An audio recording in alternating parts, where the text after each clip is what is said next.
On a snowy evening, a cold and hungry boy huddled on the side of the road. Suddenly, a light shone on him. The man before him was the contractor for the Sunshine City project. He led the boy to the construction site's cafeteria and, while they ate, carefully picked out fried eggs for him. The boy felt incredibly warmed. The next day, the man took the boy to the police station to search for his family, but no one had reported a missing child. The boy also had no memories of his family. So, the man decided to adopt him and named him Jang Ho-woo. Without parents, Ho-woo was often bullied. He had only two close friends, Yo-jin, whom he met at the construction site cafeteria, and Hee-sam. From a young age, Ho-woo dreamed of becoming a police officer and was very agile. When Yo-jin and Hee-sam were teased by classmates, he would immediately chase the bullies away. Although Mr. Jang didn't like Ho-woo fighting, whenever he heard someone taunt him about not having parents, he would become furious. Mr. Jang was the chairman of the Sunshine Project. The company had invented and patented a module that could save money and speed up construction, so they lived comfortably. Whenever he was free, Ho-woo would help out at the site. One day, an accountant unexpectedly arrived for an inspection. Ho-woo overheard him saying the building would be demolished sooner or later, so filling in random numbers would suffice. Although Ho-woo didn't understand, he reported it to Mr. Jang.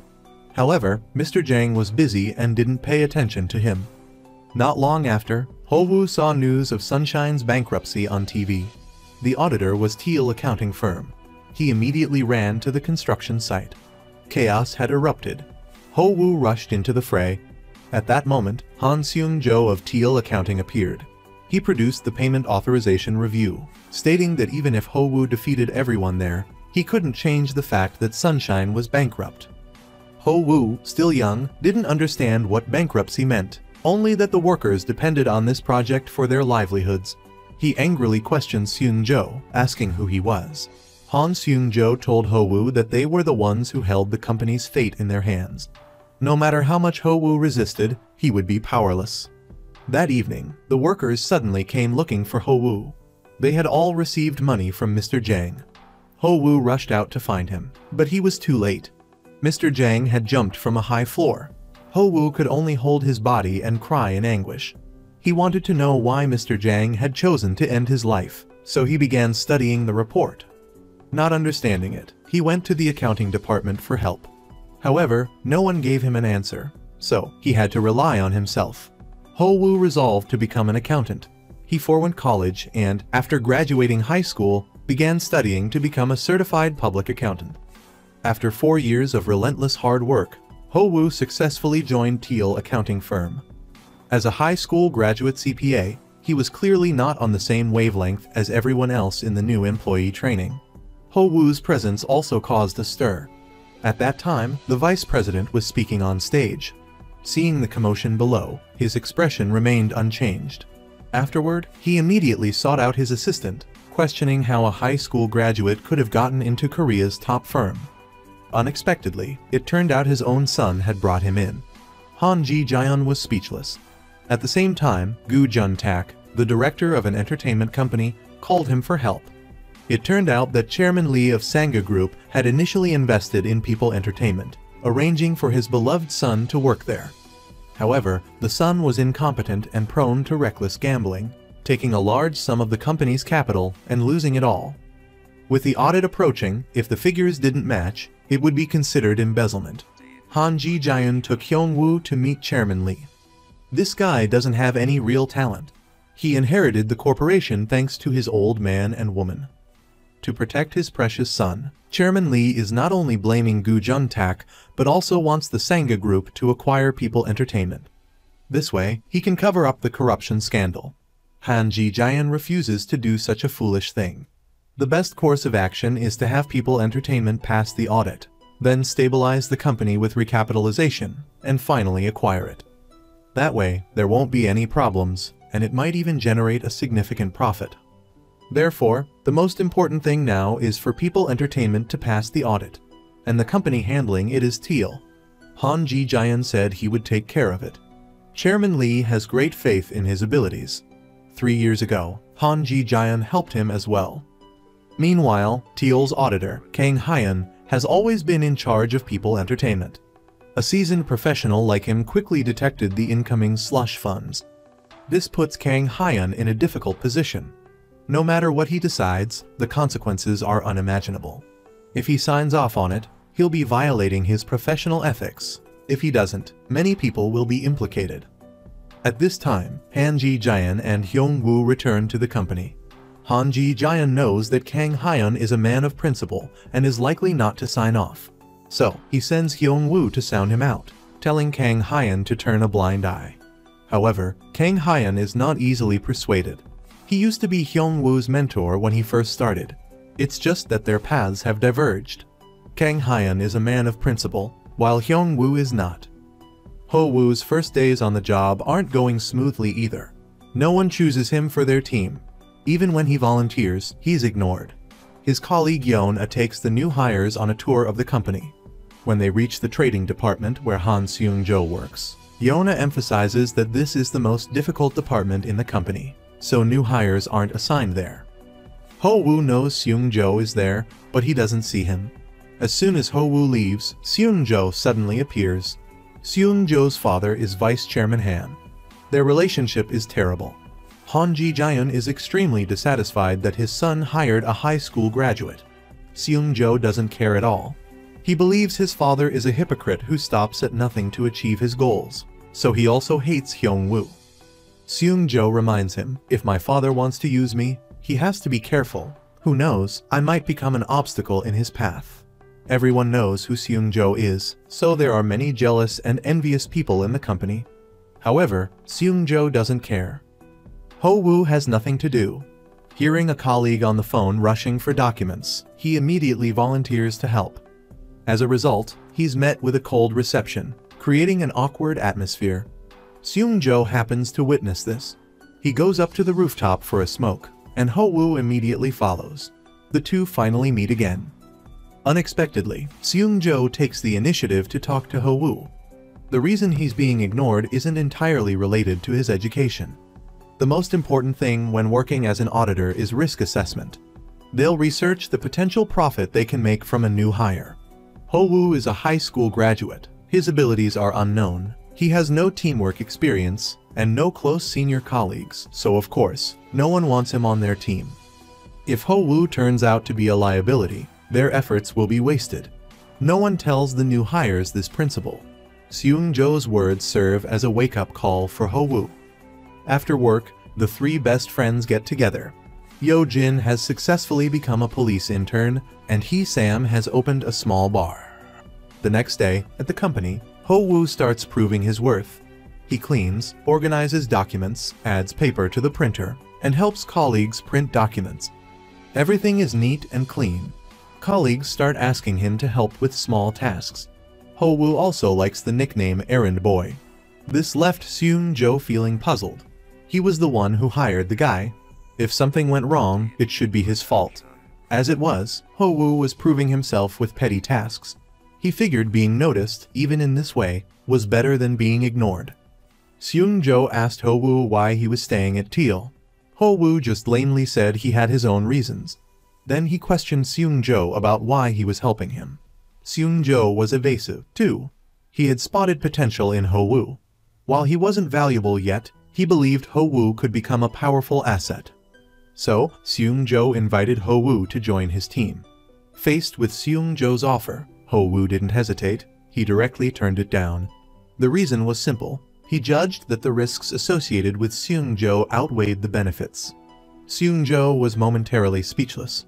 Meanwhile, Han Ji-jaeon was still determined to become chairman. His rival was in Seung-yeon.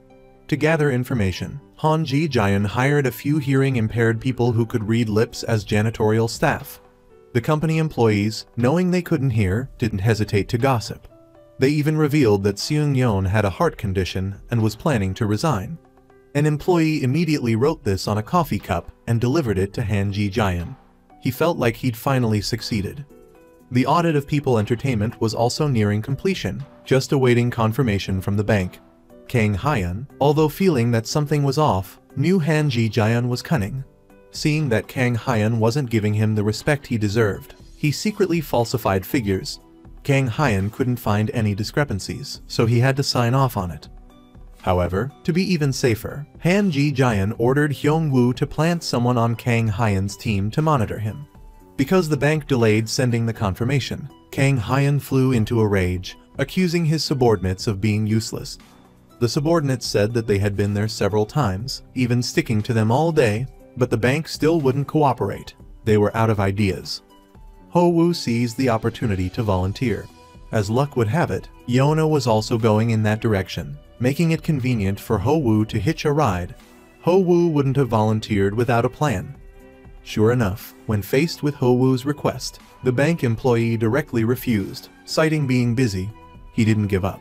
Instead, he transformed himself into a manager and quickly sped up the bank's work efficiency. The employee couldn't use the excuse of being busy anymore. So, he made the excuse of closing time approaching and told Ho-woo to come back tomorrow. Ho-woo had anticipated this, so he had already printed out the confirmation. The bank only needed to stamp it. The data was all public. If there were any errors, they wouldn't stamp it. But if the information on it matched the bank's records, it would be a huge problem. Hearing this, the employee had no choice but to stamp it. The next day, Sang Hyan was asking Ho-woo to print documents for him when Hyung-woo suddenly told him to recommend someone to join Kang Hyan's team. So Sang Hyan suggested Ho-woo. At this moment, Kang Hyan was very surprised to see the bank confirmation. Then he went to Ho-woo to express his thanks. Hyung-woo happened to witness this scene. Clearly, Ho-woo had caught his eye. So, Hyung-woo went to Kang Hyan and told him to accept Ho-woo. Ho-woo helped them solve a difficult problem. They should definitely be grateful to him. This made Kang Hyan suspicious. He knew that Hyung-woo was planting someone to monitor him, but he had no reason to refuse. Ho-woo often did odd jobs, so people were not surprised when he looked for documents.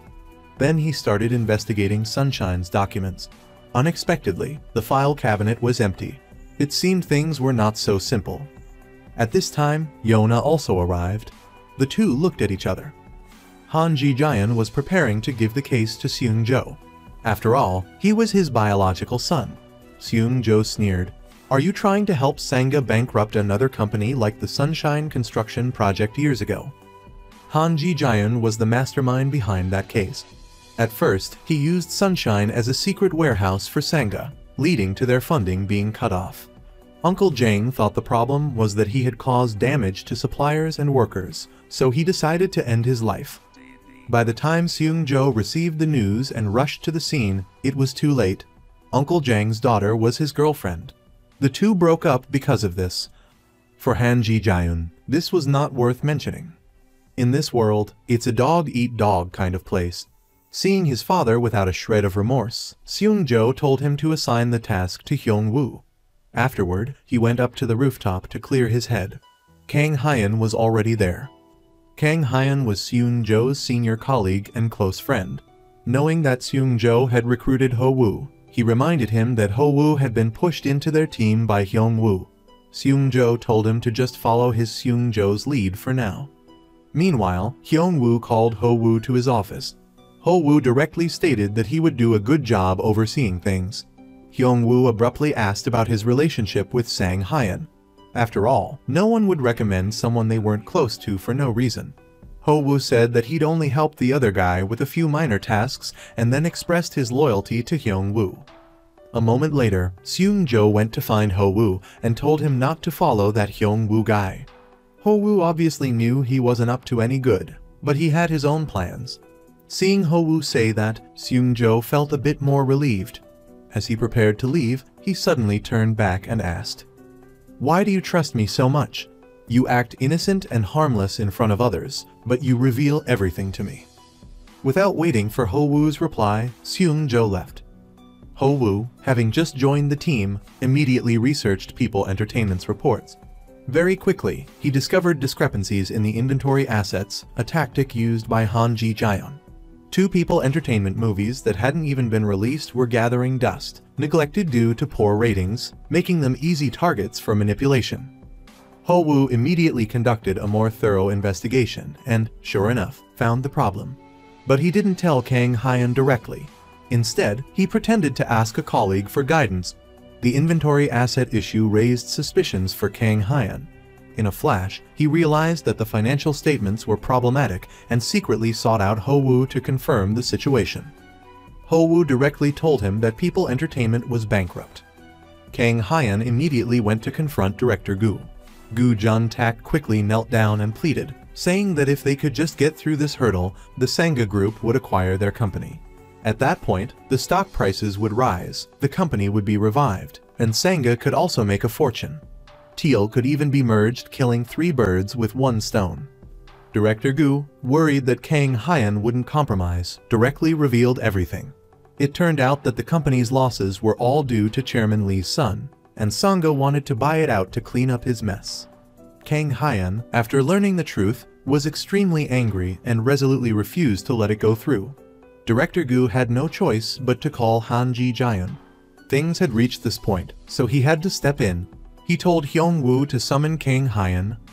Hyung-woo immediately asked Ho-woo if Kang Hyun was acting strangely. Ho-woo pretended to know nothing, which kept Hyung-woo from being suspicious. When Kang Hyun went to meet Han Ji-jaeun, he dropped the act and directly warned him.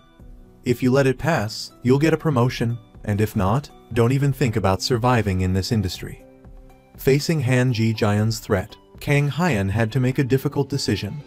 The audit of People Entertainment was complete, only lacking Kang Hyun's opinion. Ho-woo put the documents in storage and then went to find Kang Hyun. He lamented. Being an auditor isn't easy. No matter how well the system is fine-tuned, people will always find loopholes. Then, he asked Ho-woo why he wanted to be an auditor. Ho-woo said that it was because of his anger. Without power, I can only admire your indignation. Your indignation can change what is wrong. After hearing Ho-woo's words, Kang Hyun returned to his office and sat there all night. Finally, he decided not to approve it and submitted his resignation. Before leaving, Kang Hyun went to see Ho-woo and told him, "Compromise is suicide. Once Han Ji-jaeun gets his hooks into you, you'll be crushed to pieces later on." Ho-woo's words had made Kang Hyun realize this. Just then, Seung-jo arrived as well. Kang Hyun had already taken off, saying he was going ahead. Han Ji-jaeun was furious that Ho-woo had been coached by Seung-jo. Once a report was submitted, it couldn't be changed, and the acquisition itself was no longer the key issue. The urgent task now was to salvage the company's reputation. Last year, a similar report had been approved without issue. Why was this year different? The shareholders would undoubtedly demand answers. Therefore, they absolutely had to provide a reasonable explanation, or their reputation would be ruined. This time, Han Ji-jaeun had suffered a complete defeat. Hyung-woo, seeking to vent his rage, found Ho-woo and ordered him to oversee the results. Hyun had pulled off this scheme, and he hadn't received a single hint. Facing Hyung-woo's anger, Ho-woo maintained that there had been nothing out of the ordinary. Hyung-woo ranted for a while and then gave up. He and Han would never know that it was all Ho-woo's plan. No one would suspect a lowly errand boy with no education or backing. Through the process of printing and shredding documents, Ho-woo quickly became familiar with all the figures at Teal, who the real power brokers were, and who could be key to pulling this off. It was imperative to approach them. Ho-woo had everything down cold. Every step was part of his plan. At the same time, Chairman Lee, in a fit of rage, went to see Han Ji-jaeun, saying that if his son was arrested, he wouldn't let them get away with it. Han Ji-jaeun remained calm, assuring him that he had a way to resolve the matter. His solution could be summed up in just a few words: sacrifice a pawn to save the king. Or, cut your losses. The problem with People Entertainment now was that the chairman's son had used company funds for personal gain. If this were changed to an investment resolution approved by the board of directors, the embezzlement would become a simple case of a failed investment. All they needed to do was forge a resolution from last year. This would not only save Chairman Lee's son from trouble, but it would also shift all the blame onto People Entertainment. Teal's reputation would remain intact. Han Ji-jaeun always made sure his hands stayed clean. He wouldn't forge the document himself, so he needed Kang Hyun's team to take the initiative. As far as he was concerned, if the team members cooperated, the matter would be resolved smoothly. If they refused to forge the document, then he'd have to sacrifice a pawn to save the king. Accounting firms are never supposed to make mistakes, but individual auditors can. Either way, he wouldn't lose. Hyung-woo first gained control over Kang Hyan's team, then deliberately mentioned, "If the minutes of last year's board meeting show that they approved the investment by Chairman Lee's son, then the auditors will have no choice but to approve it as well." The meeting minutes are stored in last year's audit report. Hearing this, the four immediately understood. They now had only two choices: admit their mistake and resign like Kang Hyan, or forge the records to keep their jobs. Naturally, they wanted to keep their jobs. But even forging documents required a basic understanding of the law. The four went to People Entertainment, found the relevant board documents, and forged the records that very night. The outcome was exactly as Han Ji-jaeon had predicted. Teal's reputation remained untarnished, and they even received payment from People Entertainment.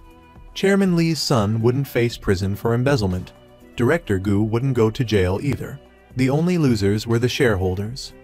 Ho-woo watched the chaos unfolding downstairs, feeling deeply uneasy. He recalled the older workers at the construction site, whom Hyung-woo had been kind enough to introduce him to, teaching him his first lesson in life: auditors serve those with money. If Ho-woo wants to become a top professional in this field, don't waste your emotions on things that don't matter. But Ho-woo still felt it was unfair. Chairman Lee's son committed a crime, and someone else was taking the fall for him, while the real victims were ignored. Han Ji-jaeon assigned Hyung-woo the task of handling the debt. People Entertainment had a loan of over $72 million from Jisun Bank, which they certainly couldn't repay. The only solution was to write it off as a bad debt. Ho-woo was studying documents in Hyung-woo's office when he ducked under the desk to pick up some papers. Suddenly, Han Ji-jaeon and Hyung-woo walked in. He said that Diane Bank wouldn't agree to sell their bad debt and had been swindled out of tens of millions by People Entertainment. Diane's president was going to get a serious tongue lashing from the shareholders, and his term was almost up anyway.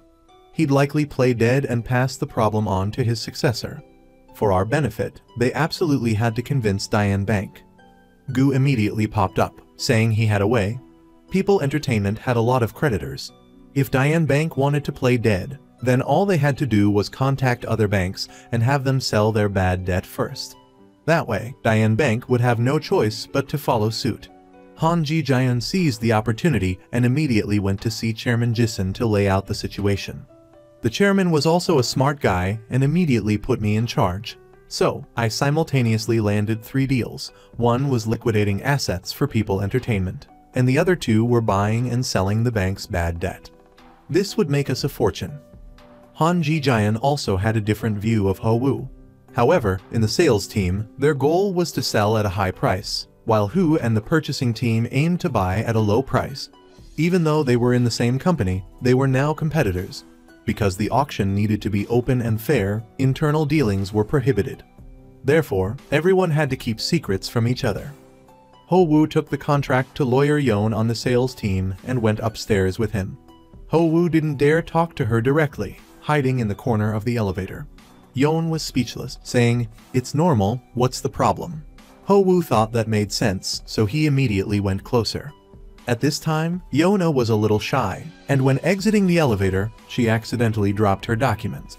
Ho-woo hurried to pick them up, but she had already walked away. The documents were an analysis of property rights.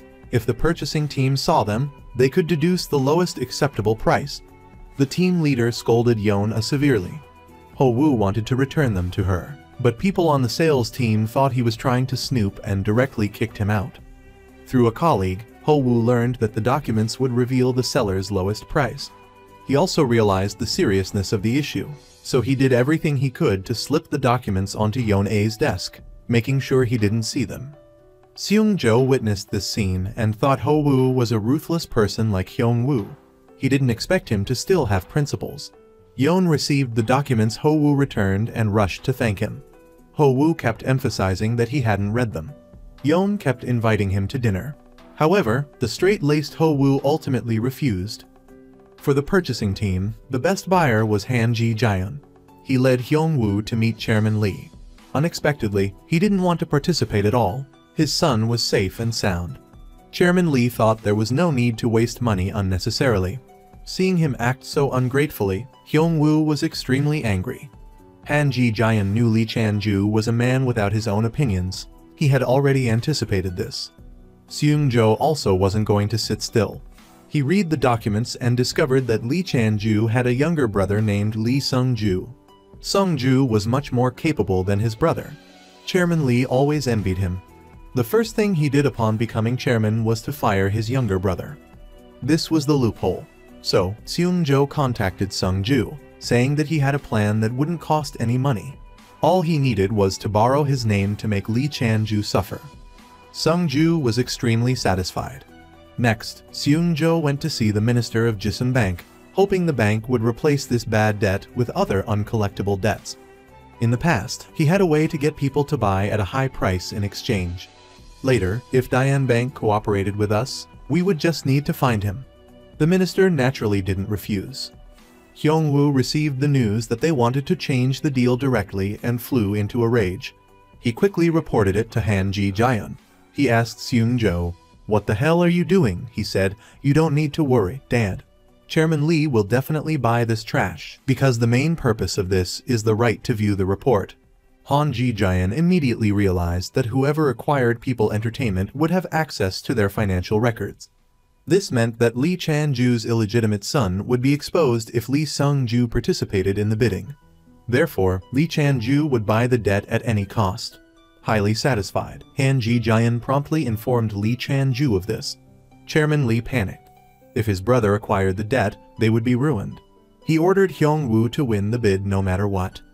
Seung-jo, after some thought, approached Hyung-woo, wanting to transfer Ho-woo to his team. Upon hearing the news, Ho-woo immediately sought out Seung-jo, explaining that he was following Hyung-woo because he had unfinished business. Seung-jo revealed that the procurement team was about to face trouble and Ho-woo would be left without support. If something happened, even the most perfect plan would be for nothing. Ho-woo reluctantly accepted Seung-jo's arrangement. The day of the bidding arrived. To be safe, Hyung-woo changed his initial bid of 58 million to 60 million. Meanwhile, Seung-jo and Ho-woo left their bid amounts blank, planning to fill them in at the venue, hoping to prevent the other two from arriving. Chairman Lee deliberately arranged for cars to surround them. After a collision, Seung-jo got out of the car, ready to fight. Ho-woo quickly intervened, stopping Chairman Lee's men, and used the opportunity to take the bid document. He then reported back, only to find the bid amount still blank. However, it wasn't a major issue, as they wouldn't make it to the auction. Li Chanju was confident of victory. Fortunately, Ho-woo had been meticulous. He had prepared an extra copy of the bid, and had Sam pose as a delivery driver to deliver it. Then, he asked Yo-jin to block the opponent's car while he took a shortcut, successfully arriving at the auction venue on time. Chairman Lee was furious, determined to win at any cost. He insisted that 60 million was no problem, and that arbitrarily increasing the bid might even be beneficial. Li Chanju refused to listen and personally changed the bid to 90 million. Han Ji-jian was secretly delighted, telling Hyung-woo not to dissuade the old man, as the more Li Chanju spent, the more they would profit. Indeed, just as Hyung-woo predicted, the highest bid aside from Li Chanju's was 549 million. Hyung-woo's initial bid of 58 million had been incredibly reasonable, while Seung-jo's bid was only 33 million. Li Chanju had overpaid by over 300 million, suffering a significant loss. Seung-jo, playing it cool, congratulated Li Chanju, who stormed off in anger. Seung-jo expected his father to be furious. Surprisingly, he was the happiest person there, as a father. Han Ji-jian was pleased with his son's growth and, as vice chairman, was even more delighted. They not only successfully preserved the company's reputation, but also made a substantial profit. The client's problem was completely resolved. The minister of Jisun Bank was also overjoyed, praising Seung-jo profusely. He then revealed that the Sunshine Project years ago was also thanks to Seung-jo. Ho-woo was enraged upon hearing this, realizing that Seung-jo was the mastermind behind it all. He angrily confronted Seung-jo. "Why did you do it? An audit firm assesses a company's viability based on whether its operating value exceeds its liquidation value, prioritizing profit." Ho-woo discovered that Sunshine Construction's operating value was clearly higher. For Seung-jo to let Sunshine go bankrupt was illogical. Faced with Ho-woo's questioning, Seung-jo remained silent. Instead, he curiously asked Ho-woo, "Why won't you let this go? It's in the past. No one can change it." Ho-woo revealed his true intentions, stating that he joined the company to find Sunshine's financial reports from that year. If the reports were normal, they should be in the archives. Since they were missing, there was definitely a problem. Ho-woo wanted justice. Whoever forced Sunshine into bankruptcy must pay. Seung-jo scoffed, asking Ho-woo, "How do you plan to do that?" Ho-woo replied, "Never underestimate someone who has nothing left to lose." Seung-jo returned home, haunted by the image of Uncle Jang jumping, Ho-woo looking devastated, and Jae-soo collapsing in anguish. Despair and pain washed over him. Thankfully, a colleague arrived in time with medication, stabilizing his condition.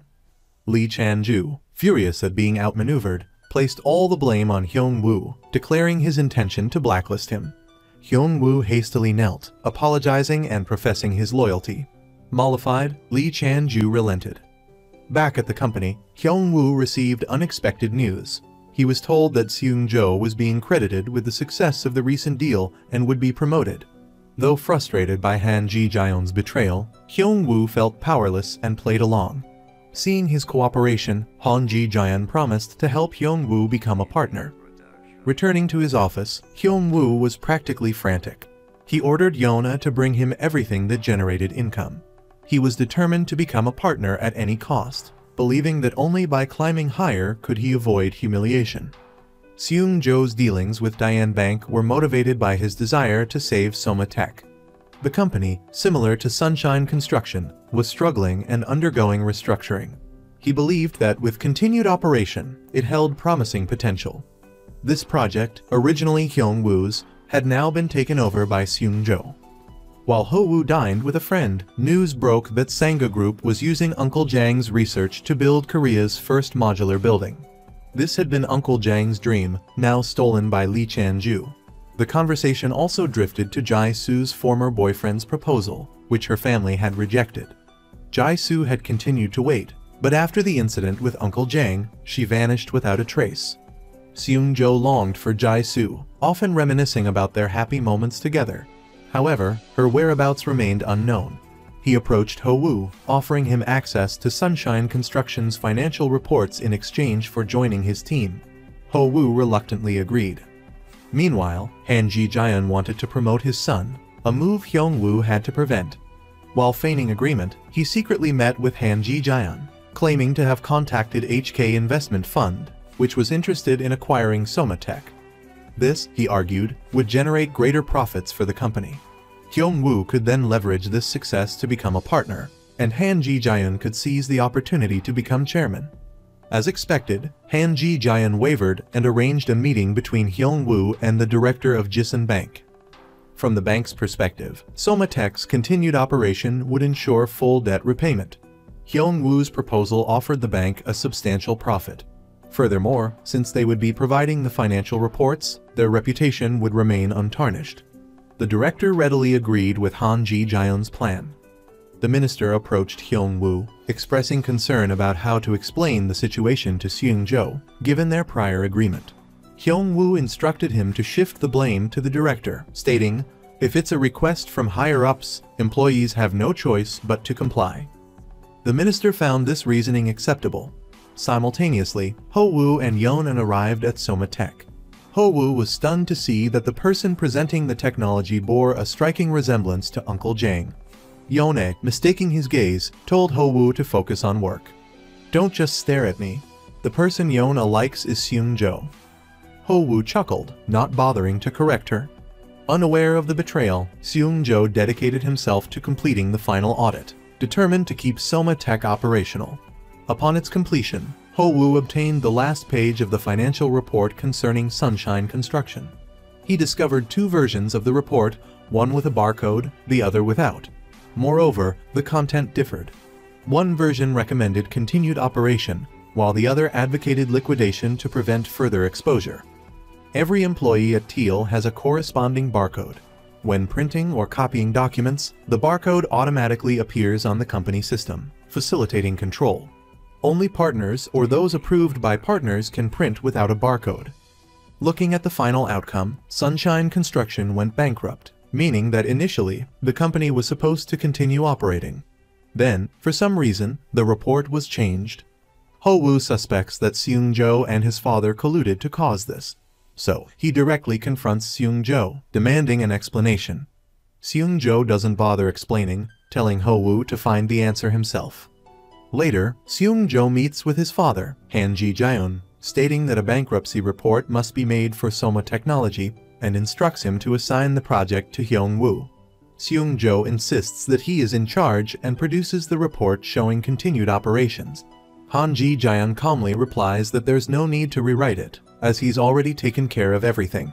Seung-jo is furious. This situation is identical to Sunshine Construction, the company owned by Seung-jo's girlfriend's father, which wrongly went bankrupt. He was deeply concerned and personally audited the company, writing a report supporting continued operations. However, due to his mother's passing, Seung-jo had to attend to funeral arrangements and entrusted the report to the person he trusted most, his father. Unexpectedly, his father twisted the facts, ultimately leading to Sunshine's bankruptcy. At that time, Seung-jo confronted his father, demanding an explanation. His father said that Sunshine's bankruptcy wasn't important. The interests of the Sangha group were paramount, and that everything he did was for Seung-jo. His anger was futile. He had to learn to accept it. The situation with Soma Technology is the same. For Han Ji-jaeon, business is about making money. He tells Seung-jo to hand the matter over to Hyung-woo, since he was the one who suggested selling Soma Technology to the HK Investment Fund. This time, Seung-jo directly refuses his father's request and goes to find Hyung-woo. Ho-woo follows them. Seung-jo confronts Hyung-woo, asking why he's doing these dirty deeds. Hyung-woo replies that he must become a partner at Teal at any cost. Seung-jo reveals that Hyung-woo was the one who altered the Sunshine report. Hyung-woo is resentful. He wanted to be a good person, but he had no choice. His superiors ordered him to do it. He didn't want to do those things, so he has to desperately climb the ladder. Only by becoming a partner will he be free from others' control. Seung-jo knows people like Han Ji-jaeon and Hyung-woo. Even if they become partners, they'll continue to use dirty tricks to protect their interests. This time, he's determined to stop Hyung-woo from becoming a partner. Enraged, Hyung-woo attacks Seung-jo. He doesn't think he's wrong, just doing what he thinks is best. Seung-jo points out the crux of his actions, the harm caused to innocent people. After learning the truth, Ho-woo is ashamed. He thought Seung-jo was the mastermind and had been antagonizing him. But Seung-jo believes Ho-woo was right to do so. He feels responsible. With a misunderstanding cleared, they drown their sorrows in alcohol. After Seung-jo falls asleep, Ho-woo sees a photo of him and Jae-soo, finally understanding everything. Now that the misunderstanding is resolved, Seung-jo gives Ho-woo his original report. Seung-jo cares about him because he sees himself in Ho-woo from years ago. He then asks why Ho-woo is investigating those behind the Sunshine case. Ho-woo wants them to pay the price. Seung-jo shares the same goal, so they agree to cooperate. Hyung-woo, recalling Ho-woo's reaction upon hearing about Sunshine Construction, immediately orders an investigation into him.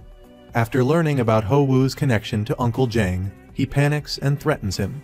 Ho-woo is pleased by Hyung-woo's reaction, as it confirms his suspicions. Today is the meeting with the HK Investment Fund.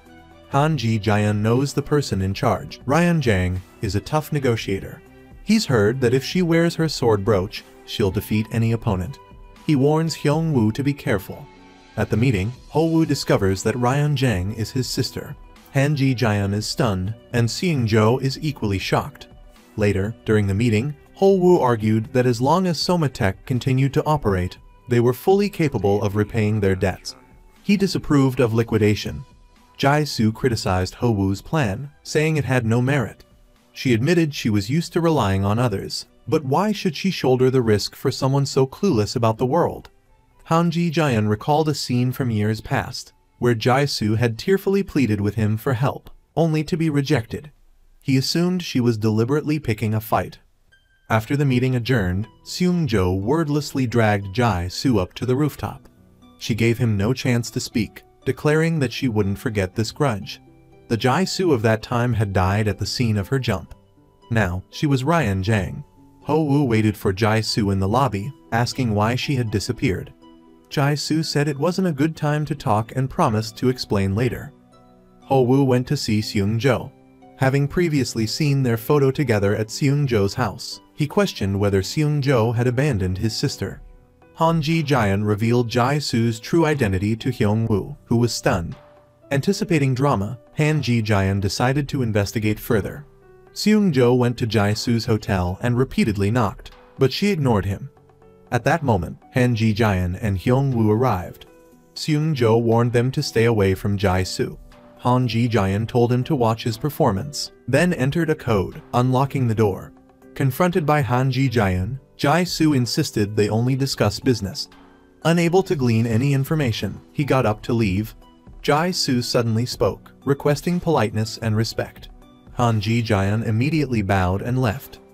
Distressed by Jai-soo's situation, Ho-woo sought solace in alcohol. Yo-jin tried to comfort him. He eventually fell asleep, leaning on her shoulder. Yo-jin, harboring secret feelings for him, felt her heart race at this intimate contact. Back home, Seung-jo immediately tasked someone with investigating Jai-soo. He learned she had risen from an errand runner to a key player, known for her decisive work style. His staff informed him that many people were inquiring about Jai-soo. He immediately went to his father, urging him to back off, but Han Ji-jaeon disregarded him. Hyung-woo, also not one to wait, acted swiftly after learning Jai-soo's identity. He instructed Diane Bank to freeze Soma Tech's accounts. This would prevent them from paying their employees, further crippling the struggling company and potentially forcing it into bankruptcy court. Even if Jai-soo backed out of the purchase, finding another buyer would be easier. Ho-woo asked Yeon why HK Investment Fund wasn't directly acquiring Soma, but instead going through bankruptcy court, which would be more time-consuming. Yeon explained this was the smarter approach. A direct acquisition would entangle them with the company's bad debts. Bankruptcy court would handle outstanding issues like tax liabilities, free of charge, making it a common tactic. Seung-jo stated that Soma's only salvation was new capital. However, thanks to Hyung-woo's interference, no bank was willing to lend. Seung-jo decided to give up. Ho-woo insisted on fighting, even in the face of defeat. Problems demanded solutions, and he felt betrayed by Seung-jo's easy surrender. Rushing to Soma, Ho-woo discovered an employee about to set fire to Jisun Bank with a gasoline can. He quickly intervened. Uneasy, Han Ji-jaeon contacted a senior executive at HK Investment Fund. He was assured that Jai-soo was a key player and they had high hopes for the deal. Relieved, Han Ji-jaeon told Hyung-woo not to worry. If Jai-soo had other intentions, she would have acted by now. Unbeknownst to them, Jai-soo had anticipated this. She had already contacted the executive, asking him to lie on her behalf. He agreed to support her plans, as long as they benefited the company, and reminded her that someone was still waiting for her in Hong Kong.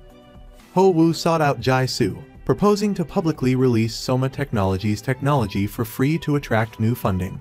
Jai-soo immediately refused. She argued that this approach, if successful, would set a bad precedent, encouraging other companies to follow suit. It would be less troublesome to simply shut down Soma Technology. After discussing business, Ho-woo shifted to personal matters, assuring Jai-soo that neither she nor Seung-jo was responsible for Chairman Jang's death. He produced Seung-jo's report to shed light on the truth. Hearing this, Seung-jo dedicated himself to finding a solution. He quickly devised a plan to use the Soma Technology patent as collateral with the patent office to secure a loan to repay the debt. They could then buy back the patent once they had sufficient funds, and in the meantime, they could continue using it for a small fee. The director of Soma Technology agreed to Seung-jo's plan. Ho-woo went to Soma Technology to see the director, only to find him collapsed on the floor surrounded by medication. This reminded Ho-woo of Chairman Jang, and he immediately called for help. Jai-soo visited her father at the funeral home, where Ho-woo also arrived. The siblings began to talk. Ho-woo revealed the truth about the Sunshine construction incident to Jai-soo, implicating Han Ji-jaeon as the culprit and exposing Jisun Bank's secret involvement. He then informed her that the Soma Technology director was out of danger. The director hadn't attempted suicide, but had suffered a relapse of a pre-existing condition. He hadn't given up but had fought until the very end. Ho-woo believed Chairman Jang had done the same. He wanted to find a way to help Soma Technology. Yon-A's words suddenly inspired Ho-Woo, and he turned to thank her, causing her to blush with embarrassment. Ho-Woo's approach mirrored Seung-jo's. When he arrived at the patent office, the staff informed him that someone from their company had already been there. Ho-Woo realized that Seung-jo was also fighting the same battle on this front. Han Ji-jian remained unaware of these developments. He believed that all he needed to do was present the bank documents to the court to finish off Soma Technology. He coached the director, instructing him to say that Soma Technology's revival was due to HK Investment Fund's support. These shameless words reminded Jae-soo of Ho-Woo's comment about them being cut from the same cloth. The minister then received a call informing him that Soma Technology had paid off its debt. At that moment, Seung-jo arrived, confirming the debt repayment.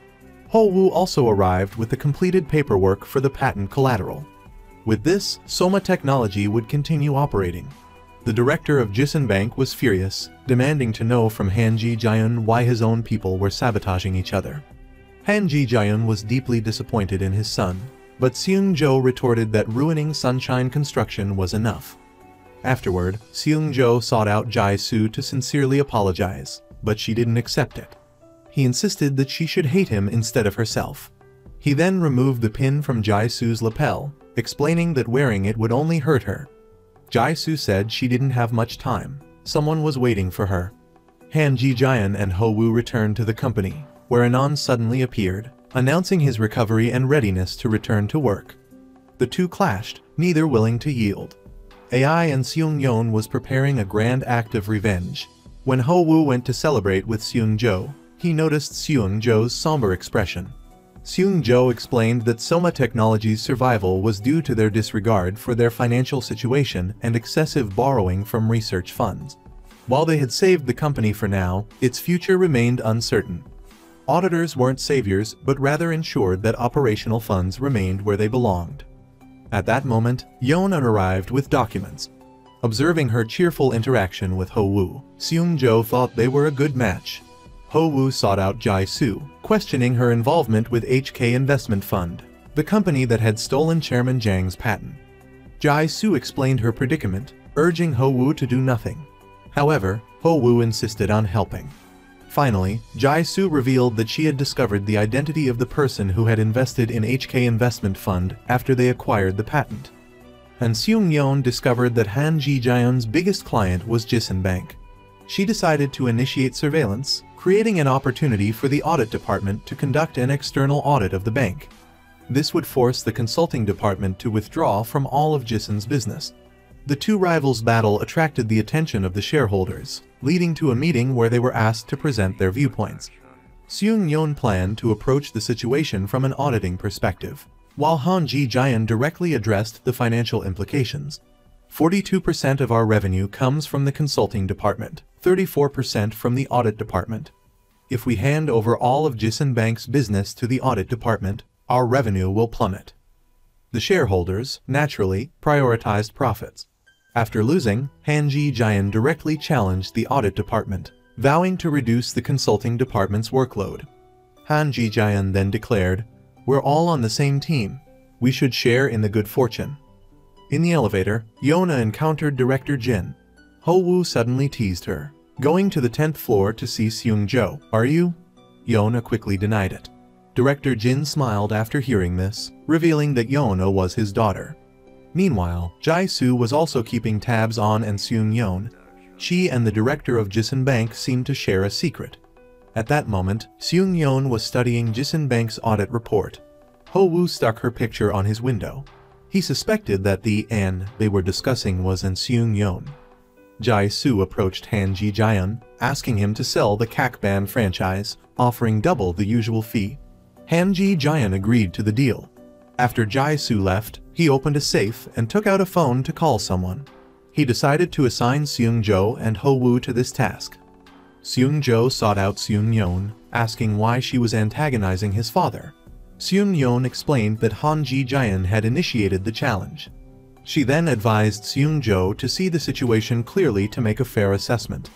Seung-yeon also mentioned Ho-Woo, calling him an interesting newcomer. Seung-jo was unaware that she had previously advised Ho-Woo to withdraw. Seung-yeon was deeply dissatisfied with his exploitation of Kang Hyun. Ho-woo pleaded with her for another chance, promising to help her overthrow Han Ji-jaeon. Seung-jo was promoted to director. Hyung-woo was consumed with jealousy. Ho-woo approached Seung-jo, informing him that the project belonged to Jae-soo. Seung-jo immediately ran to find her, urging her to entrust the task to a different company and avoid any involvement with Han Ji-jaeon. However, Jae-soo told Seung-jo to mind his own business. Unable to persuade her, Seung-jo called Sung-min, stating that he would be in charge of the assignment.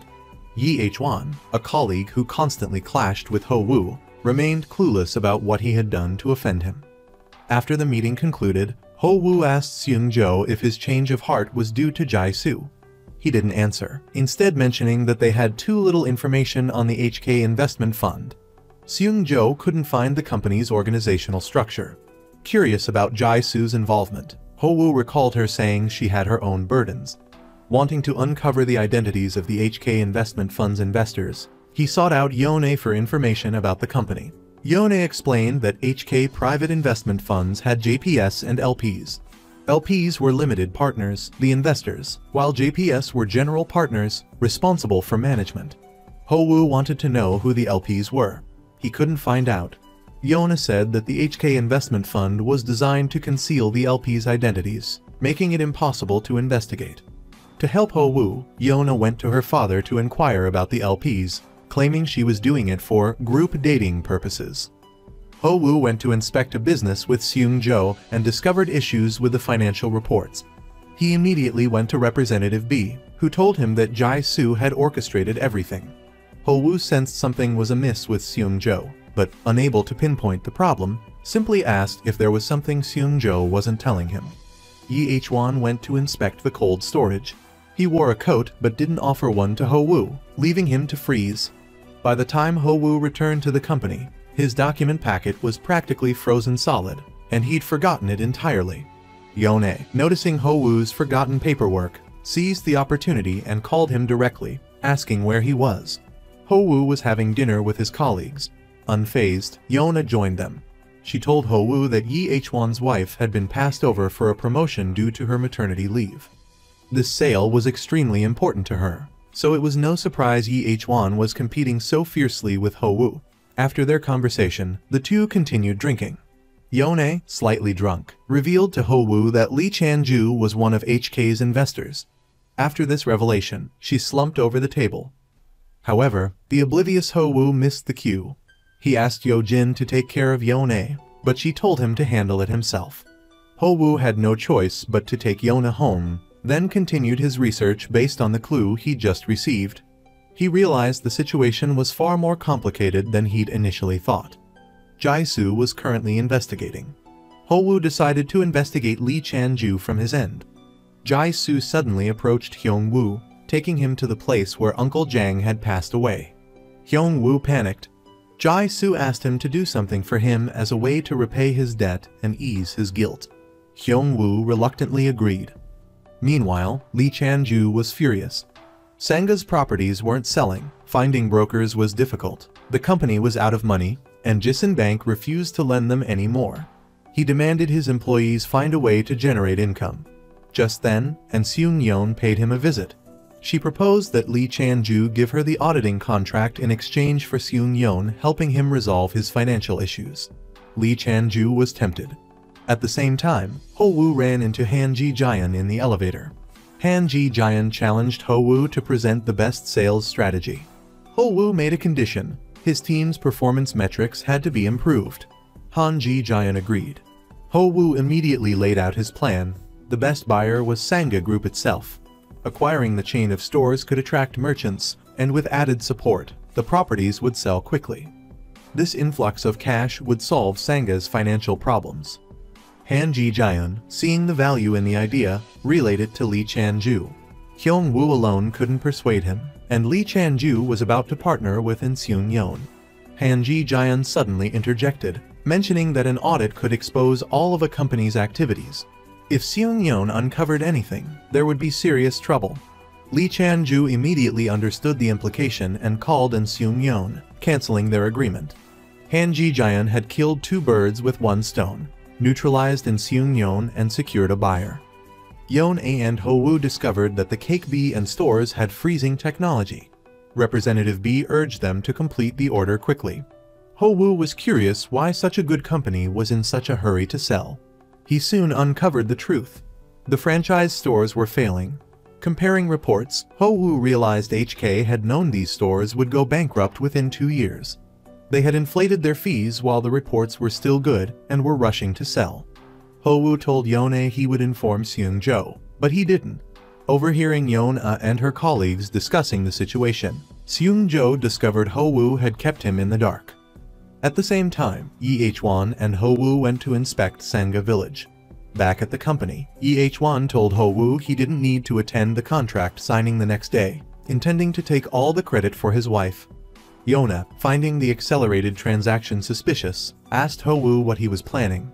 He replied that auditors weren't necessarily righteous. Yeon-A was furious that Ho Woo was effectively betraying their client. After she left, Seung Jo appeared. He'd overheard everything. Both men were unhappy with the other's secrecy. Seung Jo told Ho Woo it wasn't his fault. It was a common exit strategy. Ho Woo agreed, but Seung Jo felt this wasn't Ho Woo's usual style. In reality, they were both thinking along similar lines. Seung Jo was investigating HK's partners and found some irregularities. Simultaneously, Ho Woo figured out HK's true objective. Their complex operations were a cover for money laundering. Yeon went to a luxury hotel to rest. Jae-soo was also there. Seung Jo came looking for Jae-soo, telling her what she was doing was very dangerous. Seeing that he'd figured things out, Jae-soo complimented his intelligence, but told him not to be a busybody. Overhearing this, Yeon suddenly understood Ho Woo's plan.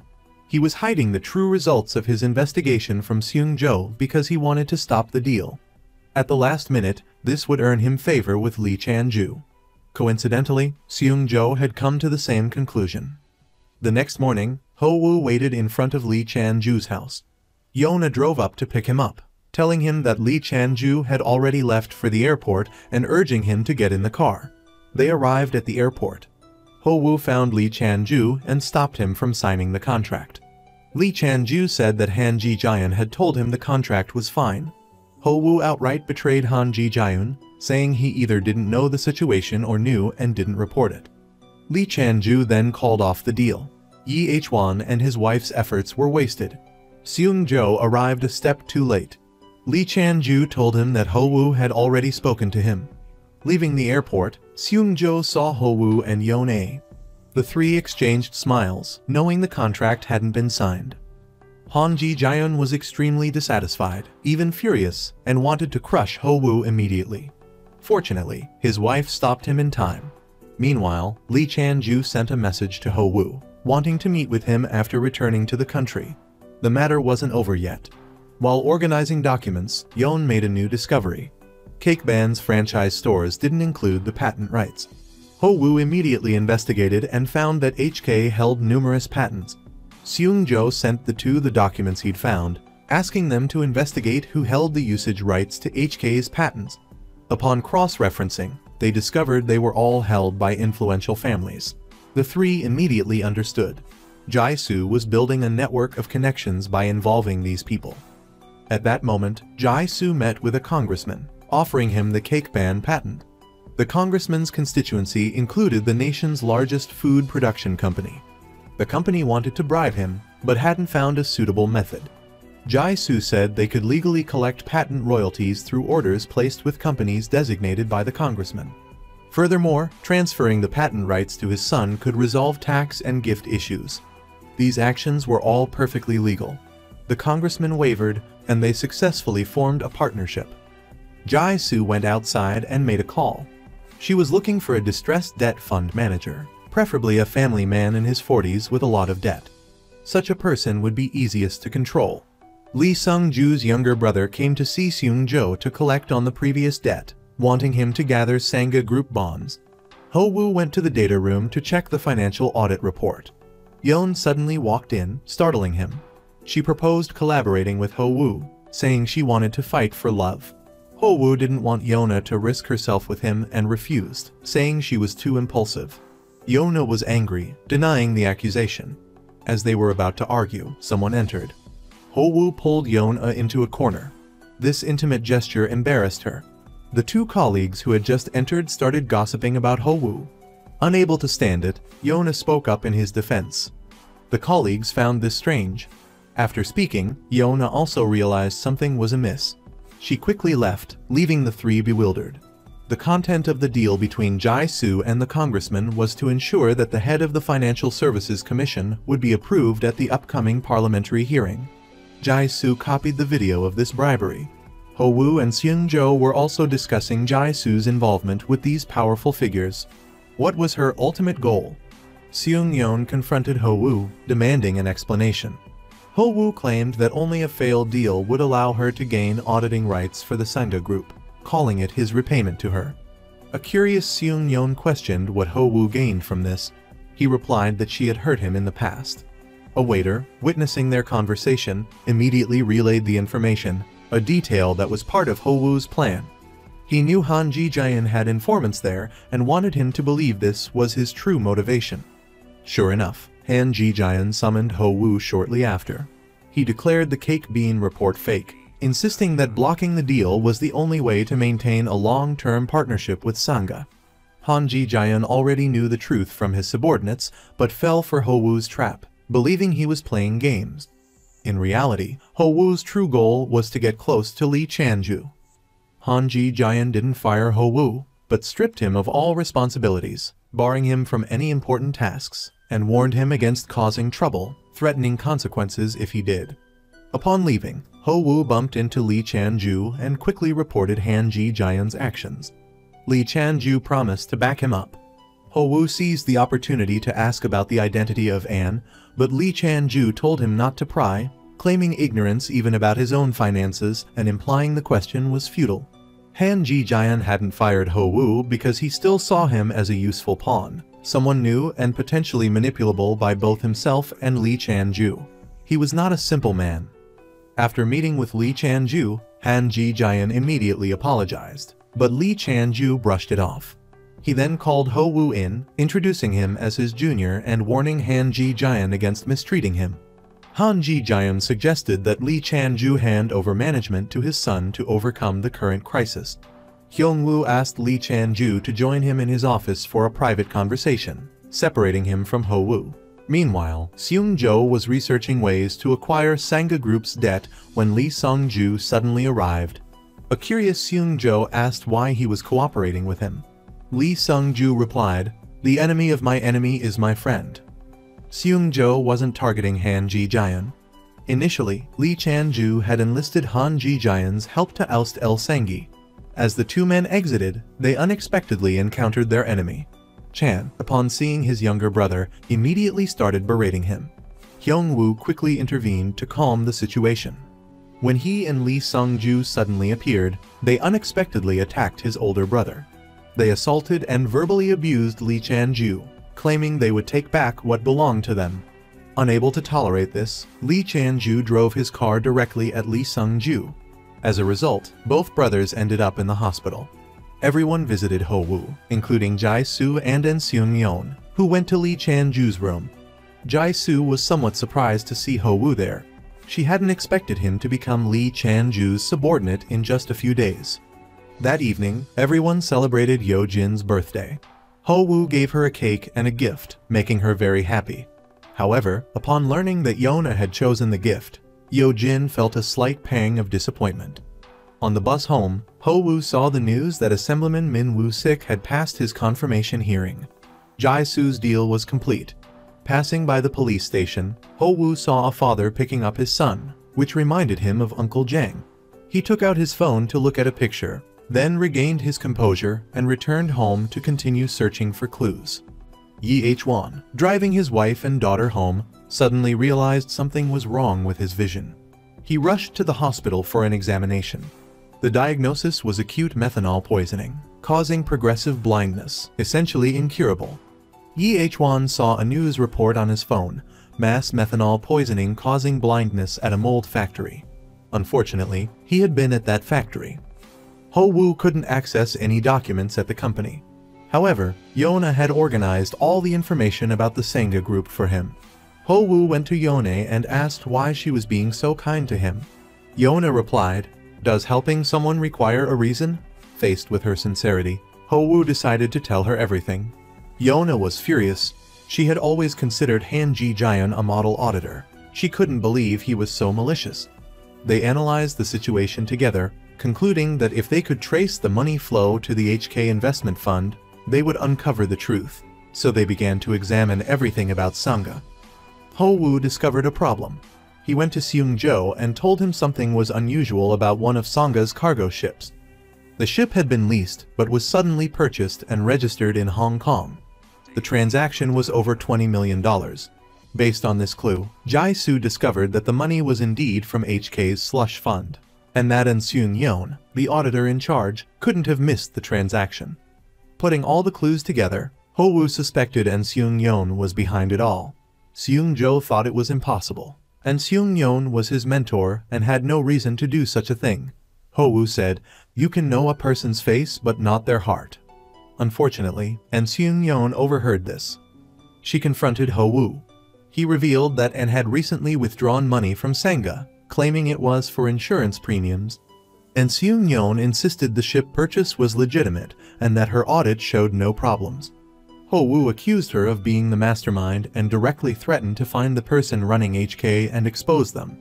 An Seung-yeon retorted, "If I were behind it, I wouldn't take money through a ship purchase. I could make much more by exploiting my position at Sangha."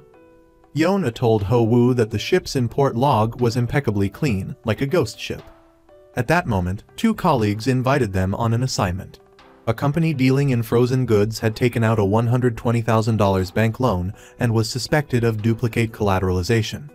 Ho Woo looked at the shipping costs and discovered that the inventory had been falsified. The owner, seeing that he'd been caught, immediately confessed. On the way back, Yona was impressed with Ho Woo. He thought the case was simple. Transporting goods always costs money. Suddenly, Ho Woo realized something. Buying the ship was just a cover-up for other expenses. He immediately returned to the office to verify his theory. He called Seung-jo and said he would show him An Seung-yeon's true face. They stayed on the phone and then went to confront her. Ho Woo stated that if the ship was purchased in Hong Kong, it would be considered an import and would have to be registered with customs. However, it's not yet registered, so the ship is only temporarily borrowed. The money was also sent to HK, and An Slon is actually An Seung-yeon. Despite such clear evidence, she still denied it, claiming Ho Woo's discovery wasn't wrong, but that she wasn't An Slon. Because now An Slon is no longer related to Sangha, and An Seung-yeon has been withdrawing money recently. At this moment, Seung-jo entered. Ho Woo told An Seung-yeon to tell him the truth and then turned to leave. Seung-jo asked An, "Who is it, really?" And Seung-yeon said she couldn't reveal it. Ho Woo knew she wasn't lying. She wasn't An Slon. This time, he was completely lost and wanted to give up. Yona came to comfort him. An accidental incident caused an awkward moment of close contact between them, making Yona's heart race. She pretended to pick up some documents to ease the awkwardness. Ho Woo recognized the document Yona was holding. He'd seen it before on the HK exclusive license provided by Seung-jo. He immediately checked the report and discovered the project was for a tunnel construction project soliciting public investment from the government. The government would guarantee a minimum operating revenue, allowing investors to collect tolls. If the minimum revenue wasn't met, taxes would cover the difference. Therefore, a lower percentage would be more beneficial to the public. However, the report showed a 15% increase, signed for 30 years. This was clearly self-enrichment. At this moment, Ho Woo understood what An Slon had told him. He knew the private equity fund was the investor, and the blue handwriting on the report matched the pen Han Ji-jaeon usually used. Ho Woo realized Han Ji-jaeon was An Slon. Seung-jo returned to his office and noticed the light obscuring the letter H. He also realized An was actually Han Ji-jaeon. Han Ji-jaeon opened a safe, took out a phone, and said that with the South Korean economy currently in decline, many businesses were bound to go bankrupt, and how could the HK investment fund miss such a great opportunity? Meanwhile, Ho Woo wanted to tell Jae-soo the truth. Yona told him to tell Seung-jo first, and then let Seung-jo inform Jae-soo. They went into the office but found no one there. Seung-jo had already gone to find Jae-soo. Ho-woo called him. Seung-jo told Ho-woo to look at the bidding documents from that year. Only HKA and Sangha had bid on Sunshine's patent, and HKA had only outbid Sangha by $1,000. Clearly, HKA knew the other party's bid beforehand, further proving Han Ji-jaeon was enslan. Seung-jo told Jae-soo the truth. She finally knew the real mastermind. And Seung-yeon went to find Ho-woo and explained why she had concealed the truth. She hadn't noticed the problem at the time, only realizing the mistake after the audit, but she hadn't dared to face it. Ho-woo asked her to help him take down Han Ji-jaeon, and Seung-yeon agreed. Ho-woo happened to catch Han Ji-jaeon meeting with Lanu and immediately took a picture. To deal with him, they had to start with the law. However, accountants who exploited their positions for personal gain only faced a maximum fine of $3,000. Yona suggested using the Foreign Exchange Transaction Act, as illegally transferring money abroad was also a serious crime. Han Ji-jaeon threatened that Jae-soo had a son, a useful pawn. When Ho-woo arrived, he saw Han Ji-jaeon putting documents from the National Science Research Institute into the safe. Jae-soo went to confront Han Ji-jaeon, but was threatened with her son's safety. Jae-soo had no choice but to compromise. Leaving the office, she ran into Ho-woo. They went to a cafe. Jae-soo asked Ho-woo to help her gather all the information he could on Han Ji-jaeon. An informant in the cafe immediately reported this to him. With Lee Chan-ju's backing, Ho-woo could participate in some smaller matters. Seung-jo brought him to a meeting about the Hai-song Powdered Milk Company.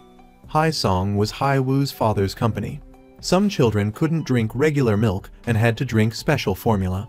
Hai-song was the only company producing this type of formula. The already small market, coupled with a sharp decline in the birth rate, was causing the company serious losses. 3 people went there together for an inspection. Hai-won took a leave of absence to stay home and help her father. Ho-woo saw the list of sponsors included in the special audit documents. The 4 of them began to discuss the situation, determining that Hai-song was losing money. The bank wouldn't extend their loan, and there were no new investors. The only option was to produce regular baby formula. If they made a profit, the loan could be extended. But that would be devastating for the children with special needs. Ho-woo was incredibly upset. Seung-jo also understood the cruelty of this choice, but saving the company was their priority. Yona suggested Ho-woo could publicize Hai-song's impending bankruptcy. A company that, despite losses, still persisted in helping children with special needs might attract new investors through public sympathy. But that still might not be enough. Yo-jin was giving cow's milk to a stray cat. Her friend reminded her that cats are lactose intolerant and can only drink special formula. Suddenly, Ho-woo had an idea. Meanwhile, Yi Hwan told his wife about his illness. She said she would stand by him through thick and thin to ensure their family's well-being. Yi Hwan took his medical records to Han Ji-jaeon, demanding compensation for his losses and a promotion for Hyung-woo. He then revealed a list of illegal activities Han Ji-jaeon had ordered him to carry out, including the Sunshine construction project. Back then, Han Ji-jaeon had used the threat of Hai-song's formula loan to prevent Yi Hwan from conducting a thorough investigation. Han Ji-jaeon remained incredibly calm, claiming he never gave direct orders, only suggestions. This time, Yi Hwan's threats were ineffective and only earned him Han Ji-jaeon's resentment. Han Ji-jaeon told Hyung-woo to dispose of all the incriminating documents. Seeing how Han Ji-jaeon treated Yi Hwan, Hyung-woo realized he could be discarded at any moment. He contemplated betrayal. Hyung-woo went to a bar to drown his sorrows. Suk-min and Kang Hyan also arrived. Since leaving his previous job, Kang Hyan had moved to an asset management company. He reminisced about the past when he often brought Seung-jo, Hyung-woo, and Suk-min to this bar. Back then, Hyung-woo was just a wide-eyed rookie. Hyung-woo said if he could go back, he really would. Suk-min asked directly if Han Ji-jaeon was causing trouble again, but Hyung-woo didn't answer, just quietly went outside to smoke. Kang Hyan followed and offered support, telling Hyung-woo to reach out if he needed to talk. Meanwhile, Han Ji-jaeon suspended a board member, tightening his grip on Yi Hwan.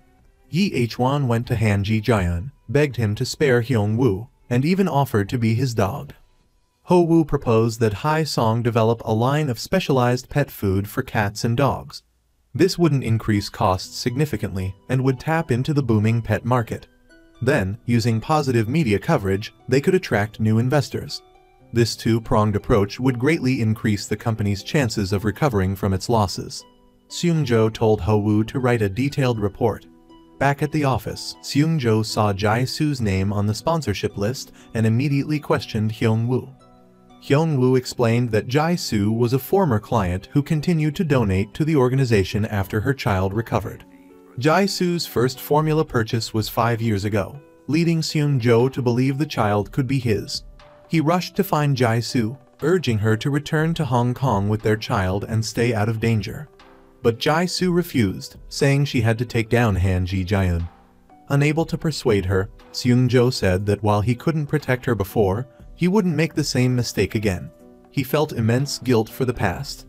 This time, facing Han Ji-jaeun, he was determined to win. Han Ji-jaeun told Chairman Lee he had acquired a significant amount of Sangha stock. However, Chairman Lee mocked his brother, believing his attempt to usurp control was delusional. Han Ji-jaeun simply smirked, replying that things weren't so simple. Lee Sung-ju's real plan was to use Seung-jo to acquire debts, catching Chairman Lee off guard. Afterwards, he secretly met with Han Ji-jaeun, promising to make him an official representative if he gained power. Han Ji-jaeun agreed to cooperate, using the asset bank to provide capital, supporting Lanu in buying shares and becoming the largest shareholder. Share prices continuously dropped. Chairman Lee confronted Han Ji-jaeun, demanding to know what was happening. Subordinates reported that Lee Sung-ju had bought a large number of shares and was preparing to hold a shareholders' meeting to demand his dismissal and seize the top position. Han Ji-jaeun feigned helplessness, taking the opportunity to bid Chairman Lee farewell. Ho-woo approached Seung-jo, showing him photos of the secret meeting between Lee Sung-ju and his two associates. Seung-jo immediately realized he had been used. Lee Sung-ju pretended to attack from one direction, but was working underground to achieve his goal. Ho-woo decided to use a similar tactic. He and Seung-jo approached Chairman Lee, proposing a collaboration and promising to help him buy back shares to maintain his position. The only condition was that the chairman promised to stop cooperating with Han Ji-jaeun. At the same time, Han Ji-jaeun approached Jae-soo. As HKA was one of Sangha's major shareholders, Han Ji-jaeun demanded Jae-soo's support for Lee Sung-ju, threatening to fire her otherwise. Jae-soo was forced to compromise, but Ho-woo also met with Jae-soo, persuading her to side with Chairman Lee. He explained that Han Ji-jaeun had no official position within HKA, so he couldn't publicly reveal his true identity. Ho-woo advised Jae-soo to attend the shareholders' meeting to witness Han Ji-jaeun's defeat firsthand. The shareholders' meeting took place. As planned, Han Ji-jaeun was confident of victory. They currently held 31% of the shares, and with HK's additional 14%, they were sure to gain control.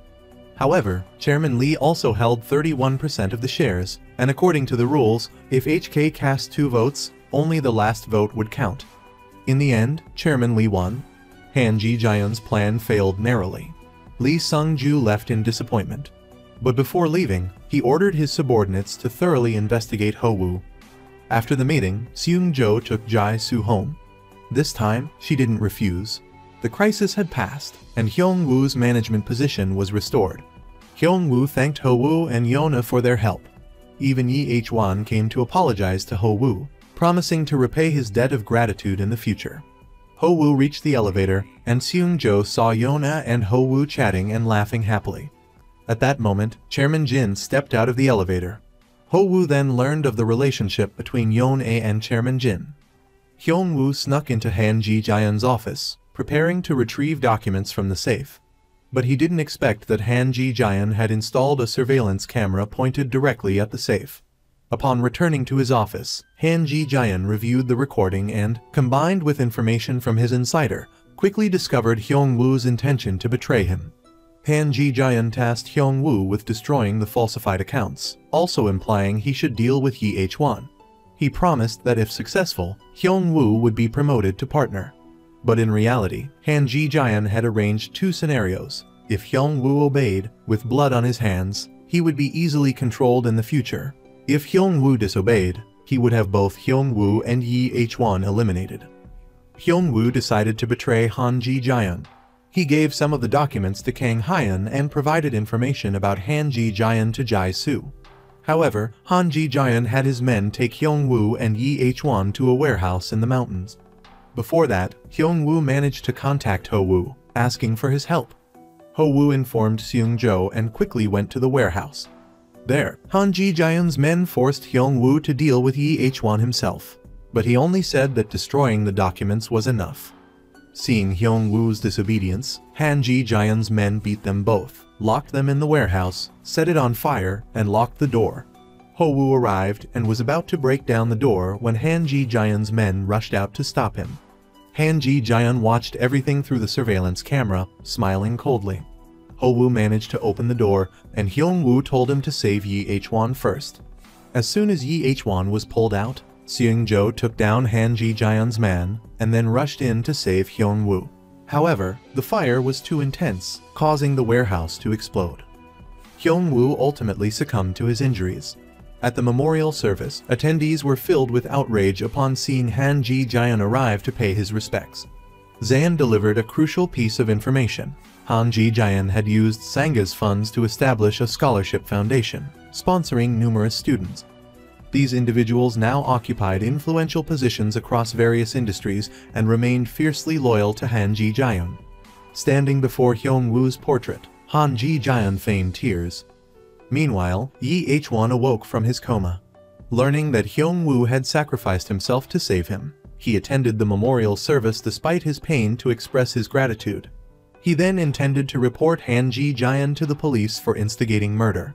However, Seung-ju and Ho-woo dissuaded him, arguing that this wouldn't be enough to bring Han Ji-jian down. Ho-woo proposed that Yi Hwan become an inside man, waiting for the right opportunity to overthrow Han Ji-jian. Heeding their advice, Yi Hwan met with Han Ji-jian. Han Ji-jian assured him of a bright future if he remained loyal. Yi Hwan requested to return to work before completely losing his eyesight. Han Ji-jian agreed. Immediately afterward, Han Ji-jian ordered Sang Hein to retrieve all data from Hyung-woo's computer and erase any suspicious files. Lee Sung-ju contacted Han Ji-jian, preparing to move against Chairman Lee. Ever since learning Yeon-a's true identity, Ho-woo had kept his distance, barely speaking to her. This bothered Yeon-a. When he didn't answer her calls, she assumed he was upset about her concealing her background. She texted him to arrange a meeting. During their encounter, Ho-woo honestly admitted the disparity between them. He was an orphan, unaware of his parents' identities, while Yeon-a was the daughter of a bank director. Yeon-a explained that she had kept her identity secret for fear of driving them apart. Hearing this, Ho-woo confronted his true feelings and vowed never to leave her side. His sincerity made Yeon-a blush. Jai-soo received a new assignment. HK was about to sell a peer-to-peer lending company, Pi2Pi. Jai-soo discovered that the company was suffering heavy losses. However, her assistant advised her not to interfere, as there were instructions from higher up that Han Ji-jian would handle everything. Han Ji-jian planned to transfer assets through the sale of this company to the asset bank. He told Chairman Jin that this deal could boost stock prices, helping Chairman Jin extend his term. Chairman Jin was swayed by this proposal. After Hyung-woo's death, although Sang Hein hadn't yet become a completely loyal henchman, Han Ji-jian entrusted him with handling this transaction, making him another link in his scheme. A bank member warned Yeon-a that this deal was directly related to the asset bank. Meanwhile, Seung-ju and Ho-woo visited Hyung-woo's office, finding it ransacked. Kang Hyun later met with Seung-ju, handing him a USB drive left by Hyung-woo containing detailed folders on businesses that Han Ji-jian had exploited. Jai-soo also received a copy of this data, along with a list of scholarship recipients. Reviewing the list, Jai-soo noticed the name of a forensic examiner, Hwangin Bum. This struck her as odd. She arranged a meeting with Seung-ju, showing him the list. Seung-ju was astonished by the breadth of Han Ji-jian's network and curious why a forensic examiner would be on the scholarship list. Jai-soo said she was investigating the matter. On another front, Lee Sung-ju and Han Ji-jian collaborated to set a trap for Jin Jin, a close friend of Chairman Lee's son, Lee Bo-seon. Lee Sung-ju instructed Yo-jin to approach and ensnare Lee Bo-seon. Yo-jin persuaded Lee Bo-seon to restructure his company to facilitate stock pledging. The contract included a very high pledge ratio. If the stock price plummeted, all pledged shares would be liquidated. Despite his apprehension, Lee Bo-seon signed the contract. Immediately after, Yo-jin took Lee Bo-seon to a karaoke bar, waited for him to get drunk, and then arranged for an underage girl to be placed in his room. Yo-jin then called the police and reported the crime. Lee Bo-seon was arrested on the spot. Chairman Lee quickly bailed his son out of the police station, but he was furious. This was a difficult criminal case to resolve. Worse, the incident hit the news, causing Sanga's stock price to plummet.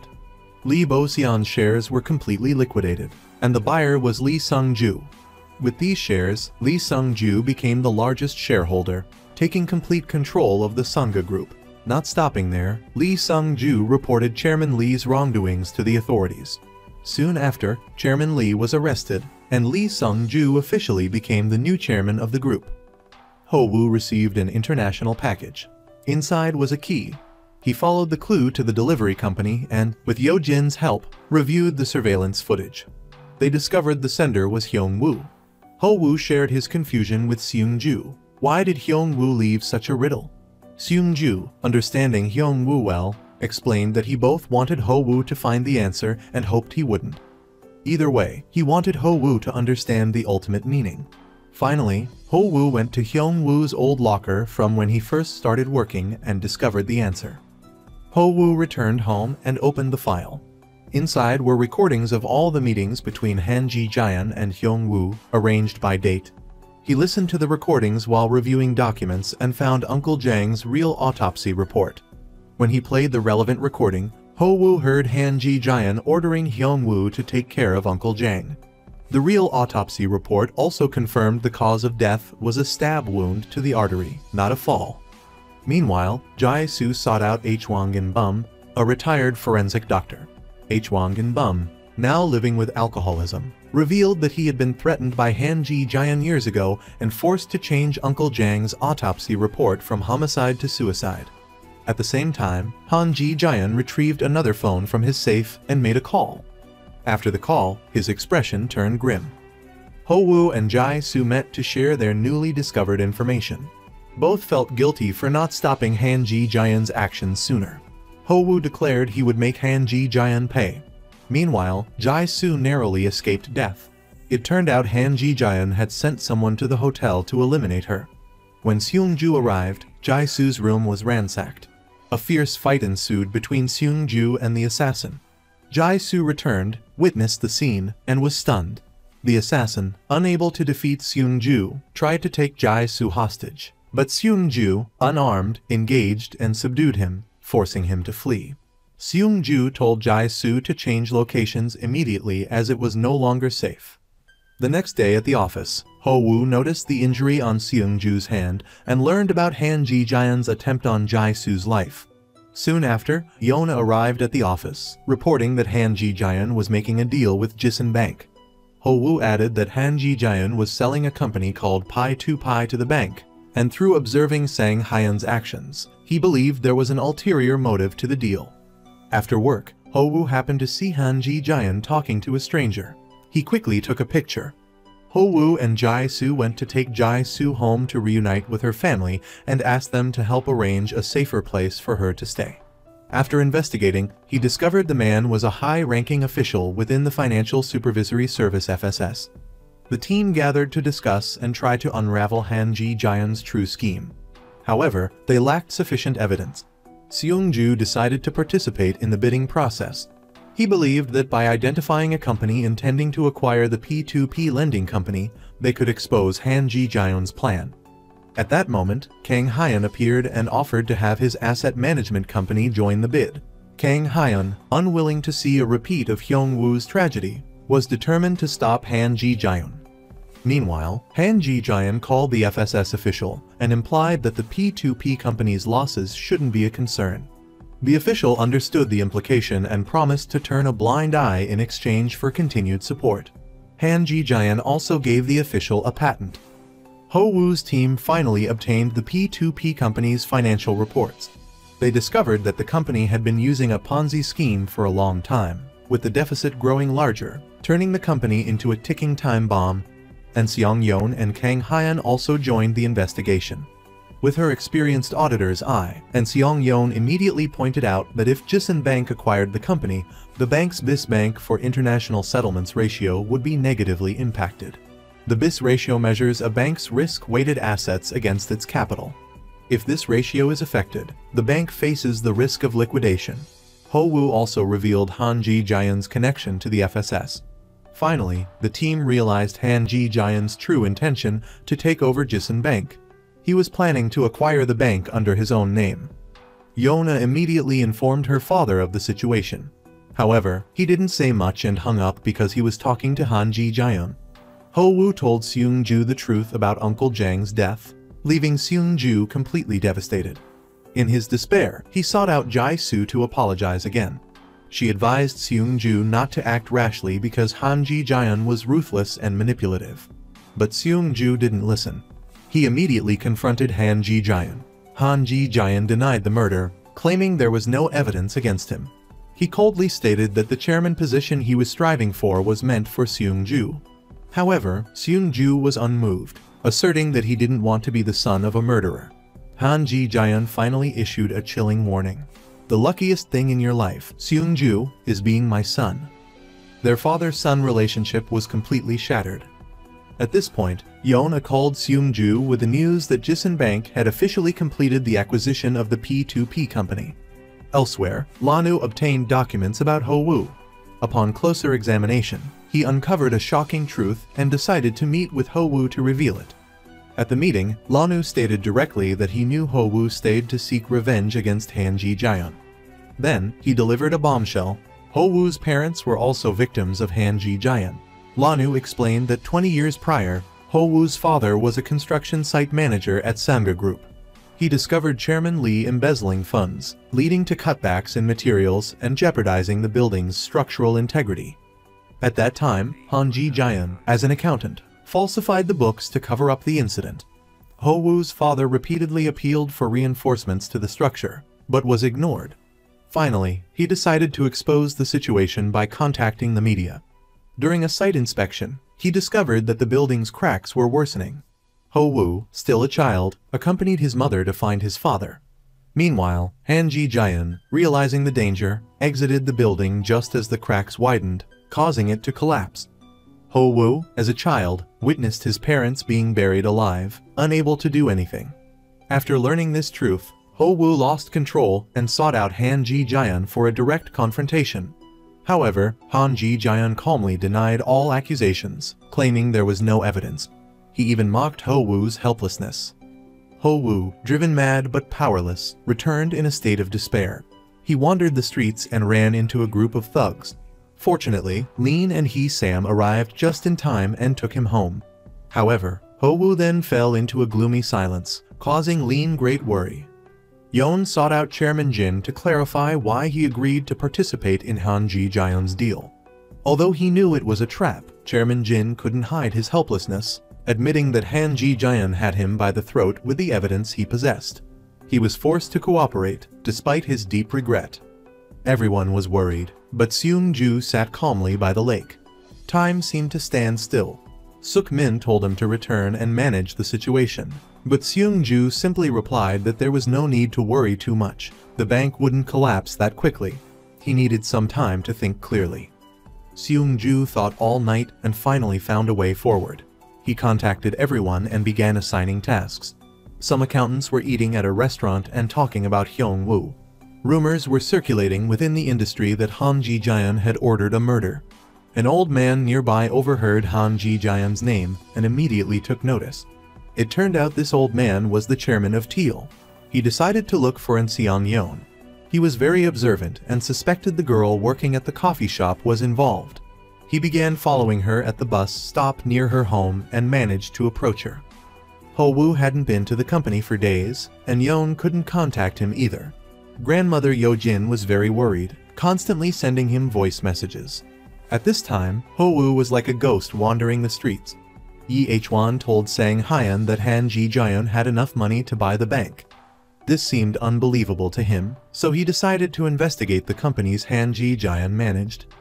Han Ji-jian began to act. Sang Hyun sent the action plan to the members of the Teal Award, asking them to spread rumors about Jisun Bank and report major news to television stations, causing the public to lose confidence in the bank and triggering a run on deposits. Jae-soo found Seung-ju by the lake, hoping he could stop Han Ji-jaeon. She then reminded him of what he had said before. "If you wait for me, I will definitely defeat Han Ji-jaeon." Jae-soo said she couldn't wait any longer. Encouraged by Jae-soo, Seung-ju regained his spirit and returned to the company to take charge. Seung-ju met with Ho-woo and confronted him. Ho-woo finally spoke the truth about his parents' death, revealing that Han Ji-jaeon was responsible. Seung-ju repeated Ho-woo's previous words, "The culprit must be held accountable." Prompted by Seung-ju, Ho-woo regained his spirit. He remembered everything Han Ji-jaeon had done and listed his crimes. He was determined to bring him down. Fueled by the rumors, people flocked to Jisun Bank to withdraw their money, causing a serious problem. However, the situation was still manageable as corporate clients hadn't made any moves yet. Jae-soo also began to act. Thanks to her intervention, government agencies stepped in to protect Jisun Bank, calming the chaotic situation. Han Ji-jaeon's plan was disrupted. He was furious, but had a backup plan prepared. Seung-ju and Kang Hyun went to the coffee shop, planning to transfer the loan company to the asset company that Kang Hyun was managing. This was a way to handle risky assets and ease public concern. The coffee shop girl watched them, seemingly deep in thought. Ho-woo finally returned to the company. Yeon-ah was very moved to see him. This time, Ho-woo took the initiative to hug Yeon-ah, comforting her. Then, Ho-woo met with Seung-ju. Seung-ju encouraged him to do what he wanted, assuring him that he would be his strong support. Elsewhere, Lee Sung-ju told Han Ji-jaeon that he had just discovered something interesting and would reveal it when the time was right. Han Ji-jaeon offered to help the children's charity that Lee Sung-ju was in charge of by reorganizing its finances. Since the foundation was a non-profit, it could spend freely without worrying about taxes. At the same time, it could also enhance the company's image. Lee Sung-ju agreed to the proposed deal, wanting his son on the foundation's board. Both sides quickly came to an agreement. Ho-woo went to buy coffee, but the barista accidentally spilled it on him. His first reaction was to check if the barista was hurt. Then, An Seong-yeon called him over. Ho-woo asked for her help. He wanted to meet the chairman. An Seong-yeon said the chairman wasn't someone you could just meet on a whim. Ho-woo replied that if that was the case, he'd make the chairman want to meet him. He then returned to his office and made a post on the company forum. Lee Sung-ju met with Ho-woo. As he was leaving, he pulled Ho-woo aside, asking why he wasn't taking action and if he wanted revenge. Ho-woo responded by asking Lee Sung-ju why he was goading him into confronting Han Ji-jaeon. Lee Sung-ju didn't hide anything, explaining that Han Ji-jaeon had colluded with his brother to oust him from the company, and he wanted to settle the score. Sang Hyun, eavesdropping outside, immediately reported the conversation to Han Ji-jaeon. When Han Ji-jaeon learned that Lee Sung-ju was stirring up trouble, he showed no mercy. If Lee Sung-ju was looking for his own demise, he shouldn't blame him for being ruthless. Ho-woo and Yeon-ah researched Sanga's documents and discovered the company consistently donated to a children's charity, which also held a 4.9% stake in Sanga. Something was definitely amiss. They visited the charity and obtained a list of donors. Ho-woo noticed 5 companies that had donated the exact same amount at the same time for years. He and Yeon-ah visited the registered addresses of these companies and found they were all shell corporations. Yi H-won assisted with the investigation and discovered that these 5 specific companies were managed by Han Ji-jaeon. After comparing information, Ho-woo realized these were the same shell corporations. The books of these companies were meticulously crafted, making it difficult to detect any issues without on-the-ground investigation. Yeon was suspicious, wondering why Han Ji-jaeon would donate so much to charity. Exhausted, Yeon collapsed. Ho-woo immediately covered her with his jacket. He then continued working, logging into the charity's website and discovering they were investing in building a high school overseas. He searched the address online and found it was just vacant land. Yeon woke up and immediately shared her realization. Han Ji-jaeon was using the charity to launder money, disguising it as public service to carry out large infrastructure projects requiring substantial funds. But under the guise of charity, he didn't have to worry about taxes. Moreover, since these projects were overseas, no one checked if the schools were actually built. Ho Woo decided to investigate Han Ji-jian's assets. Meanwhile, Jai-soo provided financial data from HK. Ho Woo asked Yi H-won to help analyze it. He then continued posting information on the internal forum, revealing that someone was targeting the bank. Finally, the chairman appeared and sought a meeting with Ho Woo. Elsewhere, Kang Hyun was warned by Han Ji-jian to stop interfering with Jisun Bank's affairs. This caused the bank's BIS ratio to continue declining, worsening the situation. Sang Hyun informed Han Ji-jian that the money had been transferred, and Han Ji-jian ordered him to arrange a meeting with the scholarship fund members and then leak damaging information about the children's charity to sever all ties. The next day, the charity was raided and its operations suspended. Lee Sung-ju was implicated as being involved in the directives, becoming the designated scapegoat. Lee Sung-ju, of course, knew Han Ji-jian was behind it and angrily confronted him. He threatened Han Ji-jian with his knowledge of the money laundering scheme. However, Han Ji-jian wasn't fazed because the person in charge of the case was one of his own. Han Ji-jian had meticulously planned everything, changing the ownership of the warehouse to Lee Sung-ju and spreading rumors that he was being investigated for illegal fundraising and had burned down the warehouse to cover his tracks. This was a double blow delivered by Han Ji-jian. Lee Sang-woo was defenseless and completely knocked down. Han Ji-jian warned him that when Lee Sang-woo instigated the confrontation with Ho Woo, he should have been prepared to face the consequences. Han Ji-jian could push him out of the game or make him chairman, but he could also land him in jail. This was Han Ji-jian's power. Lee Sung-ju, knowing he couldn't escape, threatened to take others down with him if he went down.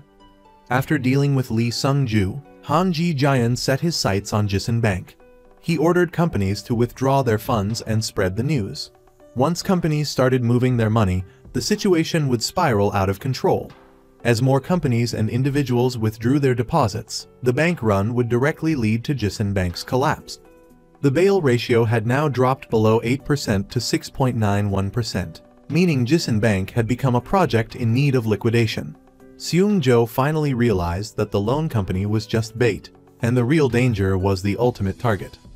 Ho Woo discovered from the charity's documents that there was a survivor named Un Muin from the collision that killed his parents. He immediately called and asked for the address. Arriving at the location, he was surprised to find the coffee shop girl opening the door, and she wasn't mute as everyone had previously thought. The coffee shop girl learned the truth about the collision from Ho Woo and realized she had been working for Han Ji-jian all these years. She dropped the act, revealing she was actually a member of the T Scholarship Foundation and Han Ji-jian had instructed her to pretend to be mute to gather information. Meanwhile, the Jisun Bank team predicted they would run out of money within 3 days. Some suggested Chairman Jin sell government bonds to save the bank. However, this was a quick fix that would only worsen the situation in the long run. Chairman Jin was extremely worried. Seeing the bank in such dire straits, Yeon sought comfort from Ho Woo. She was still unhappy with Chairman Jin's actions, but things had reached a point of no return. Ho Woo shared his past with her and revealed the truth about his uncle Jang's departure that Han Ji-jian was responsible. Yeon understood Ho Woo's motives, and he affirmed that he couldn't let Han Ji-jian continue to harm other companies. Yeon drank to drown her sorrows and became completely intoxicated. Ho Woo had to ask Jai-soo to take care of her. When she woke up, she pleaded with Jai-soo for help, explaining that her uncle Jang was a victim of Han Ji-jian, and they all shared a common enemy. Yeon was still upset that Jisun Bank did nothing when her uncle left. However, to defeat Han Ji-jian, they all needed to unite. Ho Woo took Yeon and Jai-soo to meet with the chairman. He revealed that Han Ji-jian was running a private investment fund and then spoke about Han Ji-jian's acquisition of Jisun Bank. These actions were clearly threatening the national economy. The chairman was surprised by the extent of Han Ji-jian's actions and decided to help. Han Ji-jian met with the chairman of the Financial Council to propose that HK's private investment fund acquire Jisun Bank. The chairman was someone he had helped rise to power, so naturally, he cooperated with the plan. Han Ji-jian's plan proceeded smoothly, and he quickly acquired over 50% of Jisun Bank's shares. Elsewhere, Seung-jo also knew that some things were unavoidable. The only option now was to accept the second solution, Study the bank sale process to determine the most opportune time to strike. Yon met with Seung-jo and recounted Ho-woo's past.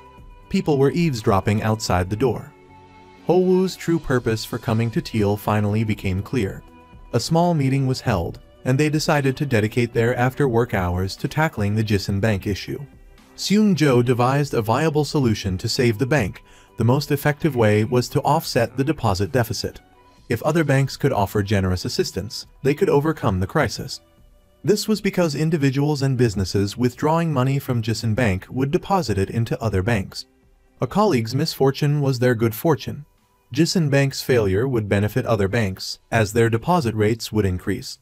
However, it would be fortunate if other banks simply refrained from further criticism. Asking for their help seemed almost impossible. But this was the most feasible plan, so everyone braced themselves and scheduled meetings with the leaders of other banks. Ho-woo wasn't idle either. He not only leaked information to the domestic media, but also contacted foreign media to expose Han Ji-jaeon's actions. Ho-woo and Yona met with Chairman Jin, recounting Han Ji-jaeon's scheme. Chairman Jin finally realized he had been trapped. Fortunately, Ho-woo still had a solution. He asked Chairman Jin to publicly admit his mistake, leaving the rest to him. After hours, Sang-hoon discovered some people engaging in suspicious activities within the company and immediately reported it to Han Ji-jaeon. Meanwhile, the barista helped Ho-woo conceal his schedule. These two conflicting pieces of information alerted Han Ji-jaeon to a problem. As a precaution, Han Ji-jaeon decided to suspend Ho-woo, but he was already prepared, using his remaining time to continue his investigation. Seung-jo and Kang Hyun-jun drowned their sorrows in alcohol. The current situation wasn't optimistic. HK Investment Fund had become Jisun Bank's largest shareholder. Once they passed the major shareholder qualification review, Han Ji-jaeon would gain control of the bank. Their last resort was for the Financial Supervisory Service FSS to reject HK's qualification. Jae-soo delivered bad news. The FSS had been bribed by Han Ji-jaeon. He had planned this for a long time. But there was no need to worry, as she had a solution. Unexpectedly, on the day of the review, Han Ji-jaeon abruptly cancelled it and postponed it indefinitely, without even notifying the relevant parties. Jae-soo and Yona were baffled. If the review didn't take place, Han Ji-jaeon couldn't officially control the bank. So what was his purpose? Only Inseon and Seung-jo understood Han Ji-jaeon's intentions. He was buying time to replace Jae-soo, installing a loyalist to ensure everything went smoothly. And Seung-yeon knew they couldn't let Han Ji-jaeon lead them around. The best course of action was to suddenly convene the qualification review meeting. Ho-woo called for help from the chairman. Under the chairman's pressure, the qualification review meeting would be held the next day. Jae-soo also met with someone from the FSS, pointing out that HK Investment Fund's industrial capital now accounted for over 25% of its total capital. By law, HK wasn't qualified to be a bank shareholder. The chairman of the FSS, assuming Jae-soo was there to urge them to process the case, confidently promised to approve it the next day. To his surprise, Jae-soo demanded they act impartially and reject the qualification. Otherwise, she would release the video of them accepting bribes. Elsewhere, thanks to everyone's efforts, the bank leaders gathered for a meeting. Seung-jo pointed out that if HK Investment Fund successfully acquired Jisun Bank, it would set a bad precedent, encouraging other funds to follow suit, and eventually, other banks would face the same fate. They were all in the same boat. If they didn't want to end up in the same situation, it was best to form a support alliance. If any bank faced a crisis, they would help each other, preventing takeovers. Everyone agreed that Seung-jo's reasoning was sound. Early the next morning, Chairman Jin held a press conference, exposing HK Investment Fund's scheme and apologizing for his own greed. At the qualification review meeting, Jae-soo also reported HK Investment Fund's illegal activities. Han Ji-jaeon received the news and rushed to the scene, only to hear that the qualification review had been rejected. At this point, Han Ji-jaeon wasn't panicking yet. He just needed to reconvene the appraisal meeting, and Jae-soo's self-accusation would only get her into trouble. However, Seung-jo informed Han Ji-jaeon that Jisun Bank's bail ratio had risen to over 8%, making it ineligible for sale. Seung-jo urged his father to quickly sell his shares and then led Jae-soo away. Han Ji-jaeon was utterly defeated. everyone gathered to celebrate their victory. Sam told Grandma that the person Ho-woo liked was Yeon-a. Grandma announced it loudly, tearing down the metaphorical curtain between them. Both were a little embarrassed but didn't hide their feelings. Seung-jo, being perceptive, created opportunities for the two to be together during a weekend trip. Jae-soo told Seung-jo that she had decided to confess. She had been hiding in school only to gather evidence, and now it was time to deliver the final blow to Han Ji-jaeon. Seung-jo relayed this news to Ho-woo. Ho-woo respected Jae-soo's decision and said he was also determined to bring Han Ji-jaeon down. During this time, Ho-woo had compiled all of Han Ji-jaeon's illegal activities and found related witnesses and evidence. He also contacted domestic and international media outlets to expose the truth. This severely damaged Han Ji-jaeon's reputation. The chairman met with Ho-woo to demand an explanation. Ho-woo told the chairman that it takes courage to face one's mistakes. Following this, the chairman convened a board meeting. At Seung-yeon's suggestion, Han Ji-jaeon was dismissed from his position. Ho-woo also went to the prosecutor's office and submitted evidence of Han Ji-jaeon's crimes. Jae-soo confessed to her own wrongdoings and revealed the truth about Hyung-woo's death. Faced with numerous accusations, Han Ji-jaeon stubbornly refused to admit guilt. Seung-jo delivered the final blow, submitting all the evidence of Han Ji-jaeon using the Sangha group for money laundering. Finally, Han Ji-jaeon couldn't escape his fate. Due to her confession and testimony, Jae-soo received a suspended sentence. This was the best possible outcome. She moved in with Seung-jo, and they rekindled their romance. Han Ji-jaeon was convicted on multiple charges and sentenced to 10 years in prison. However, even in prison, Han Ji-jaeon wasn't afraid. On the contrary, he wore a cryptic smile. Once inside, Han Ji-jaeon kept himself busy. He was skilled at handling special debts, which allowed him to build connections within the prison and manipulate large sums of money. Han Ji-jaeon was preparing to cause trouble. Ho-woo began investigating Han Ji-jaeon's shell companies. When he arrived at Daehan Management Corporation, he found the legal representative lying unconscious on the floor, bleeding profusely. Ho-woo immediately called an ambulance. At the hospital, Ho-woo discovered that the victim's guardian was the barista. The person in the emergency room was Yeon Moo-in. The barista told Ho-woo that Yeon Moo-in suffered from depression and frequently had suicidal thoughts. This wasn't the first time. To thank Ho-woo for saving his life, the barrister revealed the location of Ho-woo's parents' burial site. Ho-woo visited the cemetery to pay his respects, finally reclaiming a piece of his past. The chairman invited Seung-jo to become a partner at the firm, but Seung-jo didn't sign. He was hesitant. Returning to the office, Seung-jo ran into Chairman Jin. They exchanged a few words. Then Chairman Jin took the elevator and encountered Ho-woo. He realized Ho-woo was the woman he admired. Chairman Jin acknowledged Ho-woo's previous display of character. After investigating his parents' past, Ho-woo felt tired and depressed.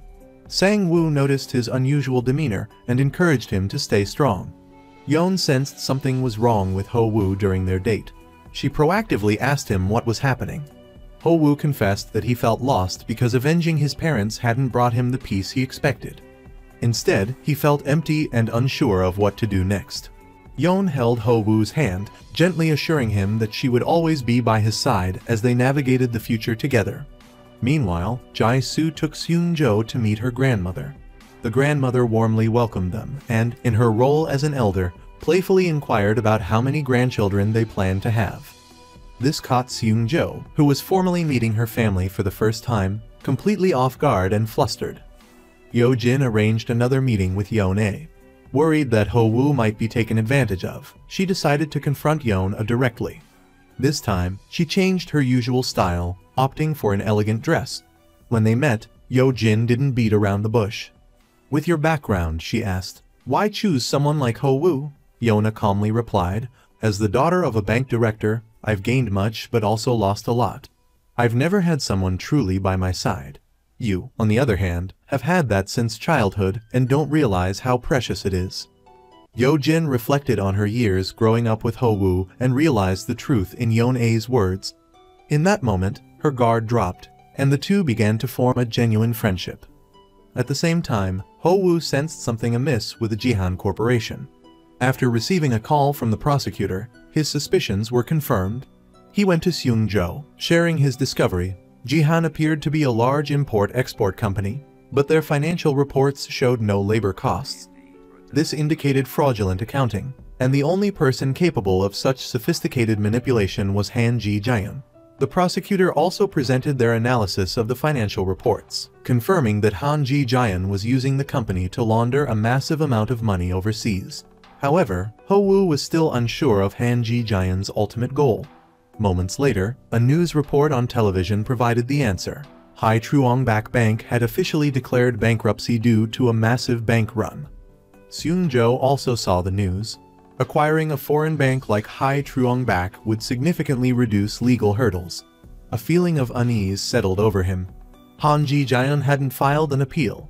Ho-woo realized Han Ji-jaeon's endgame was a pardon. Legally, a person couldn't be prosecuted twice for the same crime.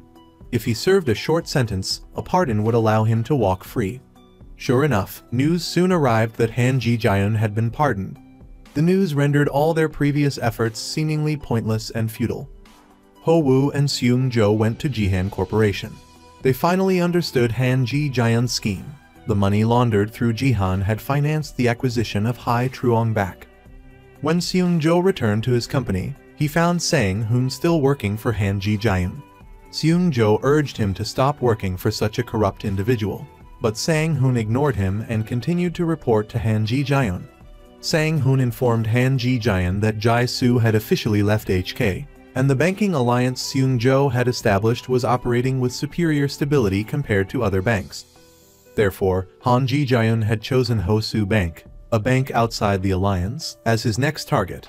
When Ho-woo learned this, he immediately sought out Seungjo to strategize. By now, Seungjo had also realized Han Ji-jaeon's intentions. Using a bank to acquire another bank simplified procedures and facilitated manipulation. At that moment, Ho-soo Bank contacted Seungjo, hoping for assistance. Seungjo seized the opportunity to invite them to join the alliance, and an agreement was quickly reached. Ho-woo asked Ho-soo Bank to check Yeon Moo-in's account and then sought out the barista to inquire further about it. The barista explained that she managed Yeon Moo-in's account via online banking but hadn't noticed anything unusual. Yeon confirmed that Han Ji-jaeon had used Yeon Moo-in's name to open a type of anonymous account. This type of account could only be accessed if the account holder personally visited the bank to check the information. The barista couldn't offer any further assistance. Ho-woo and Seungjo then met with Kang Hyun, who confirmed that with this type of anonymous account, no one except the account holder has the authority to use the funds. Furthermore, if the account holder were to become incapacitated, such as falling into a coma, the account would be frozen. Only upon the account holder's death would the funds be inherited. Currently, Yeon Moo-in was in a coma, which ironically worked to their advantage, as it prevented Han Ji-jaeon from accessing the money. Han Ji-jaeon, aware of this situation, instructed Sang-hoon to proceed with a bidding process, planning to handle the account issue himself. Meanwhile, Seungjo unexpectedly received a flurry of calls from small and medium-sized banks, each proactively requesting to join his alliance. This baffled him. Besides himself and Ho-woo, no one else had anticipated Han Ji-jaeon's moves, so who had gotten ahead of them and contacted these banks? Seeing his plan to target banks thwarted, Han Ji-jaeon shifted his focus to acquiring securities firms. Ho-woo and Seungjo decided to go to the bidding site, but were intercepted by Sang-hoon. In reality, Sang-hoon had secretly switched Han Ji-jaeon's bid, causing the acquisition to fail. He then revealed Han Ji-jaeon's entire plan to Ho-woo and Seungjo. Han Ji-jaeon's ultimate goal was to build a leading financial conglomerate, and acquiring key financial licenses, including banks and securities firms, was fundamental to this plan. Furthermore, Sang-hoon gave Seungjo the contract related to the secret account that Han Ji-jaeon had opened using Yeon Moo-in's name. While this document wasn't enough to press charges, it could significantly disrupt Han Ji-jaeon's future plans. Sang-hoon admitted that all of his actions were motivated by revenge for Ho-woo. For this reason, he had agreed to work for Han Ji-jaeon to gather evidence. He had long been prepared for the consequences of his betrayal. Seungjo delivered the documents to the prosecutor's office, making it even harder for Han Ji-jaeon to retrieve the money in his secret account. Meanwhile, Ho-woo went even further. he discovered a large sum of cash hidden within the Jihan Corporation, which he promptly collected and submitted to the prosecutor's office. Hidden assets of this kind, once declared, are confiscated and forfeited to the state. Thanks to their actions, all the evidence Han Ji-jian had gathered was lost, and he couldn't touch the money in the hidden account for the foreseeable future. Whatever plans Han Ji-jian still harbored, he had to put them on hold. Time flew by. Ho Wu became a seasoned accountant, capable of mentoring newcomers. Jai Su, having brought her son back, reunited with Seung Jo. She also started working in venture capital. Whenever Ho Wu discovered a promising business, he immediately brought the information to Jai Su. The two siblings collaborated seamlessly, an unstoppable force. As for Seung Jo, he didn't become a partner at Teal. Instead, he left and joined a new firm. Chairman Jin hoped Yona would resign and join the bank to take over operations, but Yona had no desire to work in banking. She had found a new direction and decided to pursue a career in venture capital. Chairman Jin told Yona that he had accepted Ho Wu and no longer opposed their relationship, which made Yona incredibly happy. Meanwhile, Yi Hwan and Hong left Teal and opened their own accounting firm. Yi Hwan's eyesight had recovered, and Hong was pregnant with their second child. Sam, with his intelligence and resourcefulness, successfully registered a patent, securing a comfortable life for himself. Later, Han Ji-jian learned that Jai Su's son was Seung Jo's. He went to the kindergarten where his grandson attended, sitting on a bench at a distance, watching him play in the sandbox. Han Ji-jian took off his glasses. For a fleeting moment, he seemed to revert to being a grandfather, enjoying a brief moment of familial warmth. But in the end, he didn't approach his grandson. Putting his glasses back on, he transformed back into the cold, ruthless man he had become. As Han Ji-jian was leaving, he ran into Seung Jo and Jai Su. Neither side spoke a word. Afterward, Han Ji-jian summoned his associates and decided to invest in real estate investment trusts. Ho Wu, upon hearing the news, immediately called Seung Jo, saying he wanted to investigate Han Ji-jian's company. Seung Jo had the same idea. The three of them were once again locked in a new struggle,